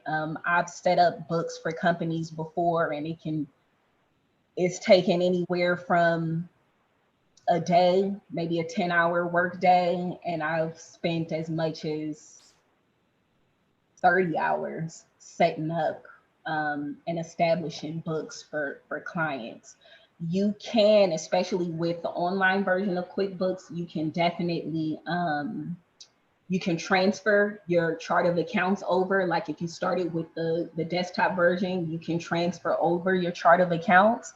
I would not be surprised to discover that you could probably transfer information between Zero and QuickBooks. It's just not something I've tried yet. And maybe if the family is interested, we could definitely do some more in-depth seminars specifically for online bookkeeping.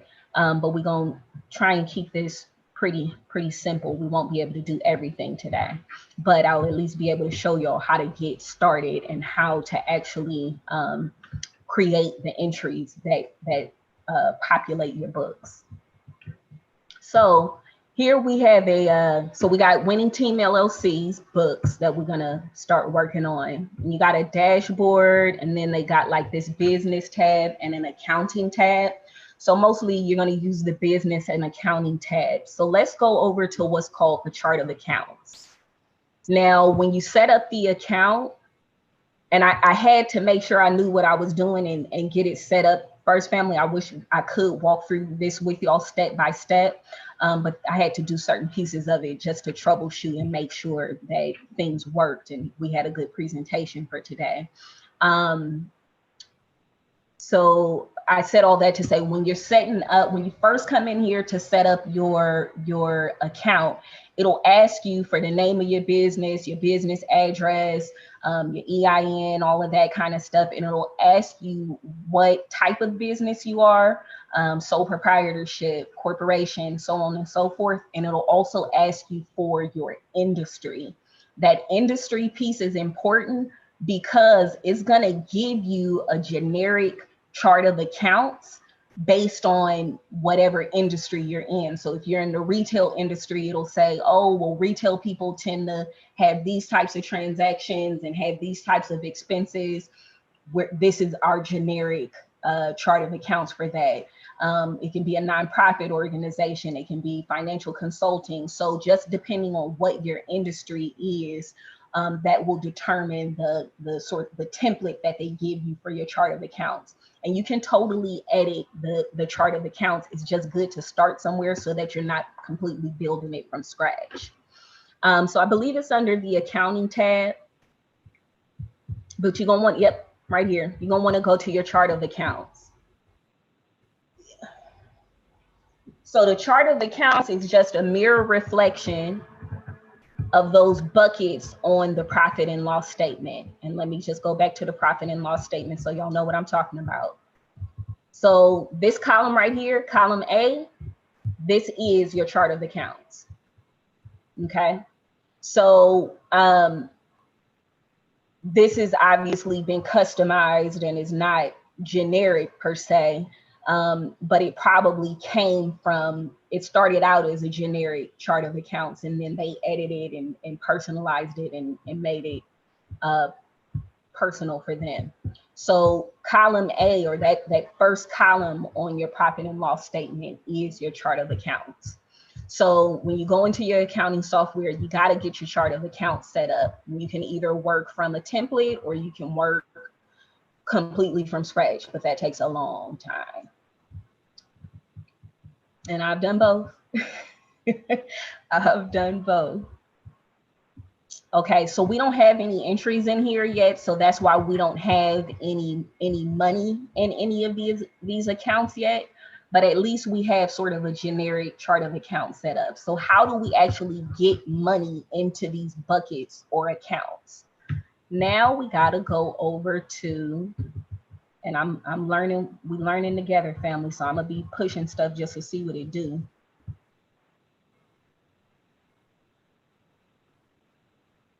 Okay, so this is just gonna sort your chart of accounts right here. So we can do all accounts. We can look at our assets. We can look at the liabilities. We can look at the equity. We can look at the expenses. These last two right here, your expenses and equity, that's your profit and loss statement. These first three, that's from your balance sheet. So let's go up here to business, and we want to cut some checks. That's how we populate our profit and loss statement.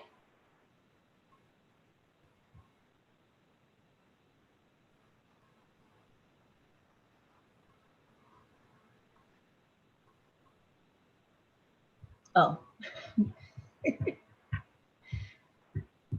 waiting for the stop sign to turn green. Spend money. All right.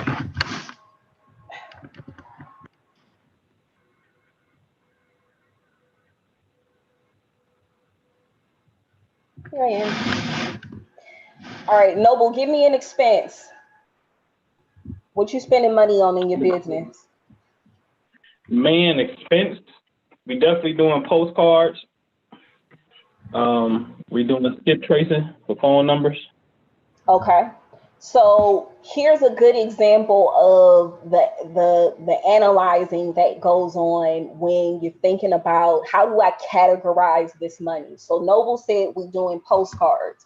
Well, the average person here, postcards, and they like, well, where do I put that? So who you buy your postcards from, Noble? I get them from PropStream. What is it? PropStream, so it's a real estate software. PropStream? Yeah. Okay. So because we don't have any entries or anything in here yet, we're building our list of vendors right now. So the next time we put in PropStream, hope it'll automatically populate. But this is the first time doing it. So PropStream is who he spent some money with. And let's say he did it today. This is where your check number would go, or whatever your indication for how the money was spent, because we know in today's world, 9 times out of 10, we ain't writing no checks. It's either an automatic debit a lot of times, or perhaps it's a direct debit from your account. I like to have my own little list of designations that I use. So for me, if something automatically comes out of my account, it's AD for automatic debit. If it's just a regular debit and something I had to hit the button and tell them to take the money out of my account, I use DB. If it were a check, I would put the check number here under reference. Okay. And the reason it wants you to check that box and tell you whether or not it's paid by check is because what we could do is actually create checks to print out of the printer. So if we hit pay by check and we highlighted that, what it would do is it would save it for later, because it's going to make the assumption that we want to cut some more checks. And then we can, at the end, after we've created all of our checks, we can go to another screen later on and tell it to print all of our checks. So that's what that box is for. So we could be real specific and tell it what it is, postcards. I didn't like that. Postcards. And we could get real funky with it and tell it the specifics. We paid $5 a piece and we bought two of them, so it'll do the math and calculate it. It's a $10 check. So we can save, or we can save and do a new check. I'm also looking around, assign expenses to a customer. Yeah, we could do that. So, but what's most important here, family, who the check is, who we spent the money with, the date, the reference, and or how we actually spent the money. Was it a debit from the account? Was it a check? What was it? QuickBooks doesn't actually do this quantity and unit price and all of this stuff. Not for checks, but that's what Zero do. The amount obviously is important, but more specifically, we want to tell it what bucket to put this in. Now, when Noble tells me he's doing postcards related to his business, I would assume that that is marketing. Would you say the same, Noble? Absolutely. So since we don't really know what the chart of accounts looks like here, we got to pull down this drop down menu and see what our options are. So we don't have marketing, but we do have advertising. So this $10 is going to go into our advertising bucket. All right, I need another family member to volunteer and give me another expense. Somebody on the chat, somebody on the line, give me another expense. Yeah, I got the lines muted. They probably gotta put it in the chat. Put it in the chat, somebody, and while y'all doing that, I'll give us another expense. So our next expense is we gotta pay for our cell phones. So cell phone company is Verizon. We paying it today. Matter of fact, let's put this in another period so that we can look. Let's look at October and November when we look at the profit and loss statement. So I'm gonna put this expense into October. And this is an automatic debit. I got this on auto pay. It automatically comes out of my account. This is from my cell phone. I'm gonna skip the quantity and the unit because it's not relevant to this. However, I always need to know what account this went into. So what are my options for telephone? I don't see anything when I start typing in telephone. Perhaps it's communications. Nope. Phones. And when you know your chart of accounts, you're not going to be guessing like I am, but I don't know this chart of accounts. So I have to figure out, I have to learn it. So where could we put that? It's not meals and entertainment. It's not insurance, payroll tax. So apparently there is no communications expense in here. So that's probably an expense that we would want to add to our chart of accounts. What a great learning opportunity. So I'm gonna leave here for a second and let's go over to our chart of accounts and add a communications account. So we're gonna go back to the chart of accounts.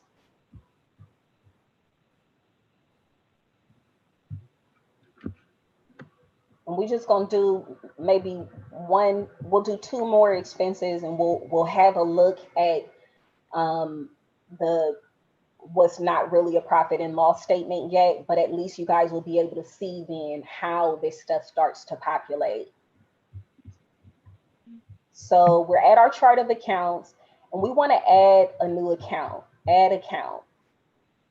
So what's the account type? Is it an asset? Is it inventory? Is it a prepayment? You got all these options under here. This is just a regular, everyday old expense. We can call it an expense or we could call it overhead. So your overhead would be your regular recurring monthly expenses, the things that you gotta pay to keep the business going. And depending on your type of business, or really 9 times out of 10 in today's world, you need your cell phone in order to conduct business. So it's a part of your overhead. So remember how I showed y'all the codes on the profit and loss statement that we looked at for Winning Team LLC? These are the codes. So depending on how we like to do it, some people like to work with the code. Some people like to start typing in the first letters of the account, the first few letters, and let it auto populate. That's what this is asking for. What's your code? So you type in the code and it'll start your coding system for you. I didn't see, actually, it does look like this is already using codes. Let's skip the code part for now, though. We can look at it later and figure out what it should be. So what's the name gonna be? We'll call this real specifically cell phones. A description of how the account should be used. You could put it in there, cell phones only or something like that. This is more so for, if later on down the line you start having somebody else manage your books, or you're not the person actually managing your books anymore, you would want the person who is managing the books to know really specifically, this is only for cell phones, or, we got two different Comcast accounts. One of them is for cable, the other one is for internet. So making those really specific designations, because after you start to populate, this stuff it'll automatically come up. You're not going to have to do a whole bunch of typing after so long. So those really specific codes and descriptions and things can be really important as you're building your books. Okay. We don't need to worry about the tax or anything like that, but it can do some really sophisticated stuff and make extra special calculations for you. But in this case, we don't want it to do that. We just want to create the account. And I think I didn't see anything else on here listed as overhead, so I'm going to change this to an expense. QuickBooks actually does not use that designation. Overhead, it is just an expense. So let's keep it simple and just call it an expense. So a short title. So the title should actually be, when you're entering your data for your books, you're entering it from your bank statement. I've never said that, have I? So you're entering it from your bank statement. So normally you would have a bank statement in front of you, and you would go through and literally enter each transaction that happened on your bank statement. If it was revenue, you're going to record it as revenue. If it's an expense, you're going to record it as such. So when you're looking at your bank statement, you'll see, $120 to Verizon, $100 to Safeway, whatever. So really you want your name to be the name of the vendor. So in this case, I think we were calling it Verizon. So Verizon is the name of the vendor. This is for cell phones, and it's an expense, and we're not worried about the code for now.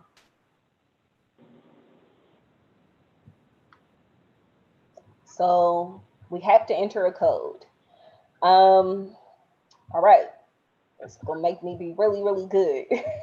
So here's how we figure out what code we should use. So it's already got codes that it's using on your generic chart of accounts.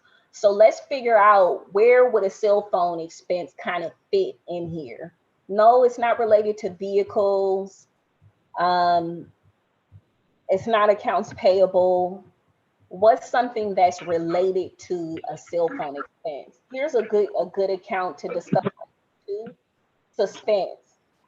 If somebody else is managing your books, or maybe you're managing your books and you haven't done them in a while, and you don't know what a particular expense is for, and therefore you don't know what account to put it in, you put it in the suspense account so that you can figure it out later. That's what that account is for.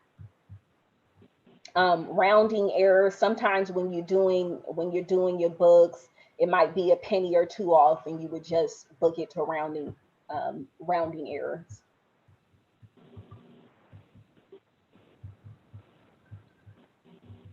Okay, so where are expenses? Let's go down to the expense section, and I'm just looking over here at this side. I can see what type of account it is.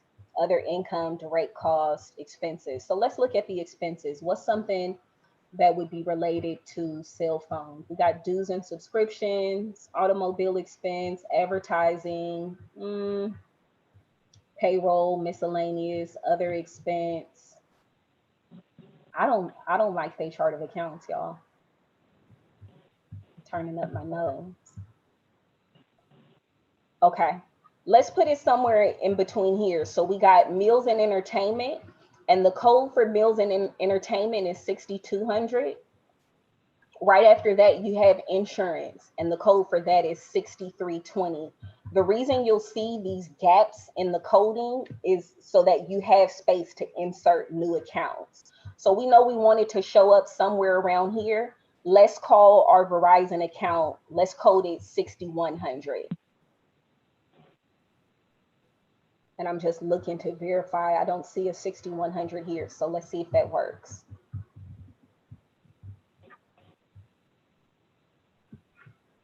So account type again is an expense.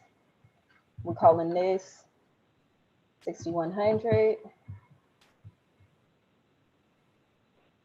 6100 is available. Nice. They got this cool little, it'll search it for you so I don't have to go back to the chart of accounts if it said it didn't work.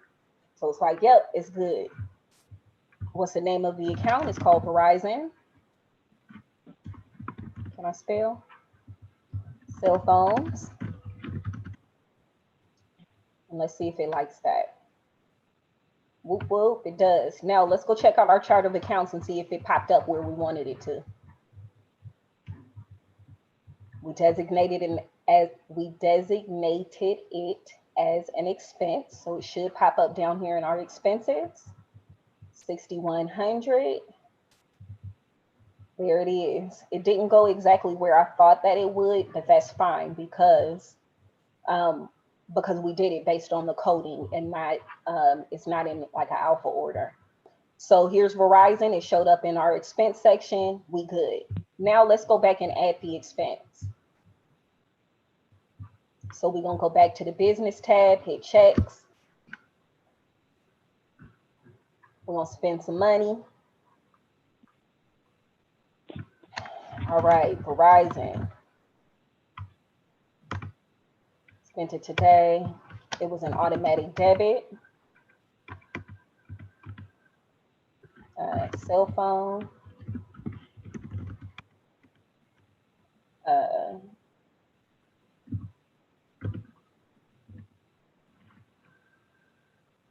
Y'all forgive me because my brain is just fried. So there's Verizon. I did that wrong, y'all. It should have been how I originally did it, which was cell phone or communication expense. And because I'm a perfectionist, we got to go back and do it again. So I'm going to go back, and this is all just learning for us, y'all. So we're going to go back to our chart of accounts and just edit that. So here's a great opportunity to learn how to actually edit an account once you've actually created it. So we go back to accounting, chart of accounts. We go back to that 6100, and we're just going to rename it. There it is. Let me just click on it.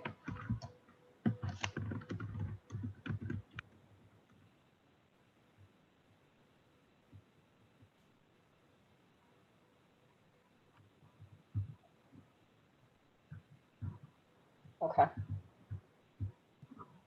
One last time. Throw that check in there. And the reality is, of course, you can have more than one cell phone company, right? So you might have Verizon and you might have Sprint or something like that. But as long as they all wind up in the proper buckets, that's really what you care about. So what account is it? Cell phones, and it's $100.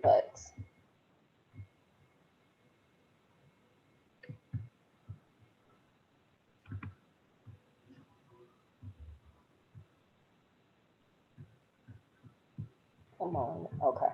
Fine. So we can't skip quantity in account because it wants to calculate it for us. So we got one at $100. So boom, there it is. So we'll save it and we'll add one more.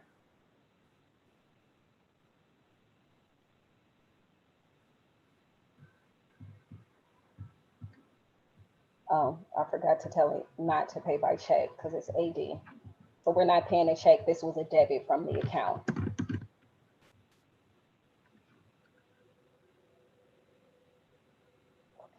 let's find something that we already, let's put in an expense that we already have on the chart of accounts. So there's a good one, insurance. So maybe we got renter's insurance for our office space, and we got it through Geico.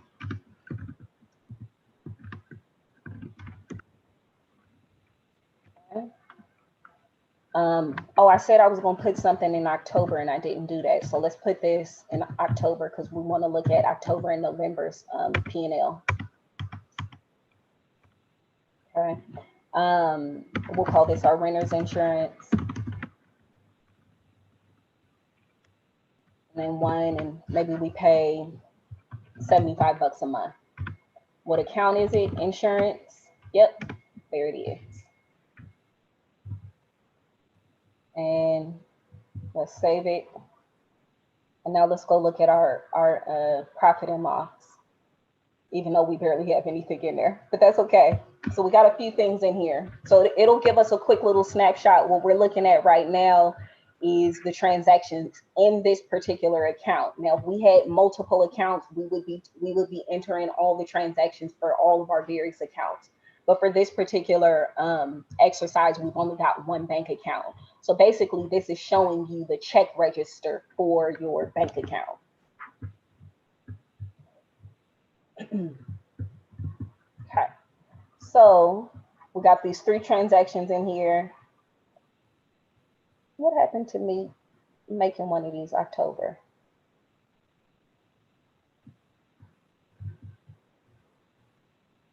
Let's edit this. I thought I put October.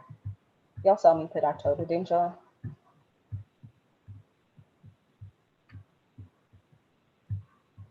Okay, let's update it.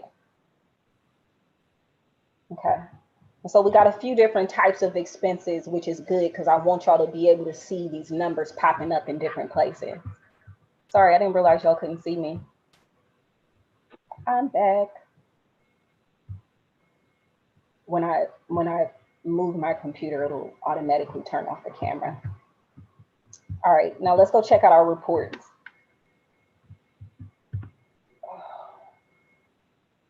I'm getting old, y'all. My back killing me. What's up, bud? Okay.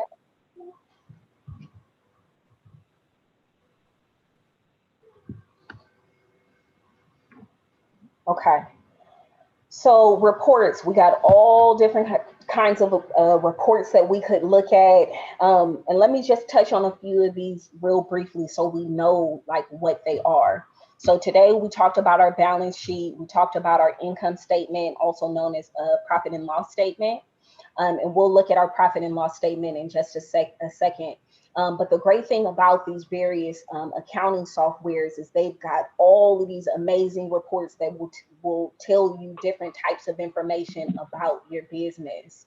Some really important reports that an accrual-based business would have are their AP and AR aging reports. So remember, we talked about accounts receivable and accounts payable. With those particular reports, you can break them up so that it'll show you what your AR trend or your AP trend actually is. And those are really important reports to have, especially when you're looking for funding from a financial institution. 9 times out of 10, 10 times out of 10, they're going to ask you for your AP and especially for your AR, because that AR is an asset to the business. So if you want to claim that asset to the business, they need to know, let us see your AR aging report and see, you know, what kind of money you got on the books and how long it's actually been owed to you. What that will tell the lending institution is whether or not your vendors actually pay their debts. Because you can't come into my lending institution and tell me you a $2 million business and you got $1 million in AR and it's been owed for more than 90 days. So that AR aging report is real important because it's going to show how your vendors actually pay. Do they pay every 30 days? Do they pay every 60 days? Do you tend to have a lot of invoices that are outstanding after 90 days? That sound real shady to a lending institution. They don't want to see your money outstanding for that long. So that's what some of these reports are. So you got your age payables detail, and sometimes it'll be, the name will be slightly different, but that's the same thing. That's your accounts payable aging detail. So you can get a summary of that. You can also get a detail which will tell you how many days overdue that money is and all of that. Same thing for your accounts receivable. And I think I said that backwards. I was thinking about the accounts receivable, but I was pointing to the accounts payable. But AR, AP, how long it's actually been owed to you, or how long that money has, how long you have actually owed that money.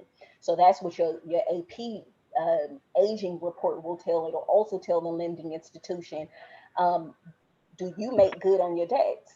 Because if you got things on your books that have been owed for more than 90 days, it'll show that maybe you don't have a tendency to actually pay your bill. So, last thing we'll do, fam, I've been talking. We're going to look at this income statement.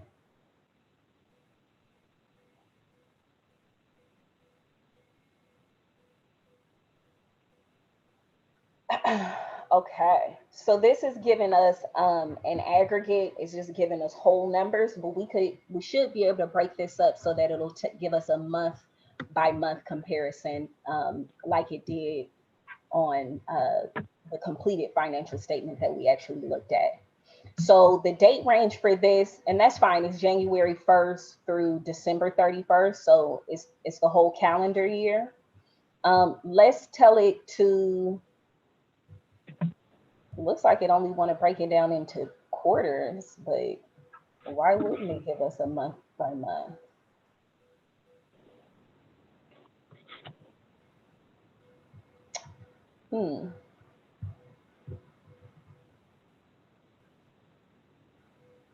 Compare with 12? No, so this is looking at years. Let's try it like this then. What if we say October 1st through October 31st? Oh, there we go. Fine, this month. And let's compare that 4 periods. I don't like how they do this either. I shouldn't say that. It's something to get used to. Okay, but at least now it's giving me a month to month comparison. So here's the profit and loss statement. And again, because we haven't populated this thing yet, we don't have enough entries in here for it to look fancy like our other profit and loss statement. It's not going to do that, but at least we can look at this and see what happened to the money that we spent with those 3 checks. So here's what happened. We had 3 transactions. We had the postcards, we had the cell phone expense, and we had the insurance, the Geico renter's insurance, right? So we paid $10 in advertising in the month of November, $100 for cell phones, and $75 for insurance in the month of October. Now, had we actually completed an entire month of expenses, then of course this would be greatly more populated. But this at least shows you how you go from a check and just entering the data that comes off of your bank statements, or actually cutting checks and designating accounts. So these isolated incidents or isolated transactions to this. This is how it happens. But a lot of times, a lot of times, and a lot of data entry. But this is in result right here. The last thing that I wanted to touch on that I didn't say is there are options where you can actually import the data rather than having to your checks manually. You can connect your accounting software directly to your bank account, and it will download all of your transactions. And what it'll do is it'll make some assumptions about where the money should go. and then you can go in and edit it and create rules to say, no, maybe it thought that Comcast was a cell phone expense, but really it's an internet expense, where you can create a rule so that every time it sees a Comcast expense, it knows that it goes to internet expense as opposed to cell phone. So it's got some these softwares have really sophisticated ways of managing your data and your content. We in the 21st century, family, so a lot of stuff does not have to be done manually anymore. But I at least wanted to show y'all how to actually do it, so you know how to kind of work your way backwards. So yeah, that is my presentation for this evening, on financial literacy tools, looking at financial statements, preparing financial statements. And I hope that that was helpful to everybody. Are there any further questions after all of that? Did I say enough? Girl, you went way in the deep end.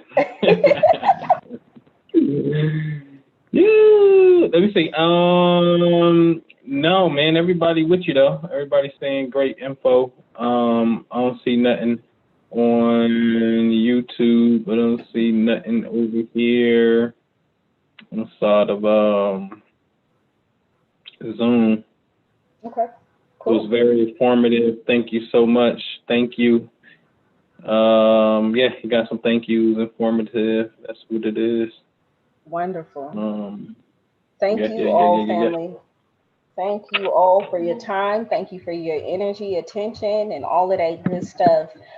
As I mentioned, I am more than happy to share some spreadsheets with the family if y'all want like some templates, as well as I am willing to designate some time if folks want to get more detailed, if it's possible, into some tutorials on accounting software. I'm more than happy to do that. When I'm discovering and learning in my journey, family, is that it's not always about what I personally want to do and or offer, but more so about what's asked of me. So I'm in a space now where I'm sitting back and listening and asking how I can be of service rather than to make assumptions about how I can do that. Right on. Right on. That's dope. That's dope. Cool. Yeah, they say they love to receive the template. I'm sorry. No. Go ahead. I'm just saying somebody said they love to receive the template. I'm gonna drop your email in the chat again. But go ahead, Nick. Yes, sir. As I mentioned, y'all can also find me on YouTube. I try to be good about my content over there, but what's most important for me, family, is authenticity. So I share information as it comes to me, as I'm inspired by my spirit to do so. What I've been inspired to do more recently, and I want the family to come over to the YouTube channel and check it out. I'm gonna do it later on this week. But I, along with I'm sure others of you, come from the school of imagination gurus. And so we are deep into my favorite time of year. I love the holidays. I love this time of year just for what it represents, and the very specific feeling of time and space. And so I was inspired to do a quick little video that I'm going to share on my YouTube later on this week. And I'm going to be talking about writing your letters to Santa. So, yeah, I want the family to come over and check that out. Y'all can find me on YouTube at Nikki Builder. And yeah, y'all will see that soon. I think we're going to come back for another free money workshop. And if the family is interested and open to it, I would like to share some information and resources on the #1 wealth transfer tool in the country, which is permanent life insurance. And I don't know how much y'all are up on the life insurance game, but let me tell you, family, I was out of the loop on it until about 3 or 4 years ago now.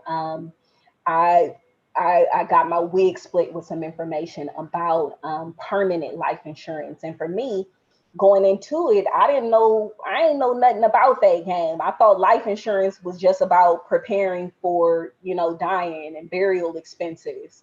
But as it turns out, as with everything, it's two sides of the coin, right? So you got your permanent life insurance and you got temporary life insurance policies. The temporary life insurance policies are the ones that just deal with burial expenses and things of that nature. With your permanent life insurance policies, family, that is actually a wealth transfer tool where you can actually grow your wealth through that tool. And it's also a great resource to pass down your wealth to preceding generations. So I would love it to come back and share more information about that with the family if that is something that folks are interested in. So that is it for my presentation this evening. Man, that's what's up, man. We appreciate it. It's in the chat on both ones, man. So see, this is the part, y'all, when we say Saturn dealing with financial success, this is the part of discipline that you have to undergo, or have someone on your team that know how to do this particular part, because you may be the creative and this is not your thing and whatnot. But for those of you who are definitely entrepreneurs and whatnot, amen, this is where it's at, because this is the part of literacy that we absolutely need and whatnot. So with that, man, I'm really going to sign off, man. We see y'all later. You good, Nick? Good. All right, man. That's what it is, man. We see y'all later. Peace. Peace.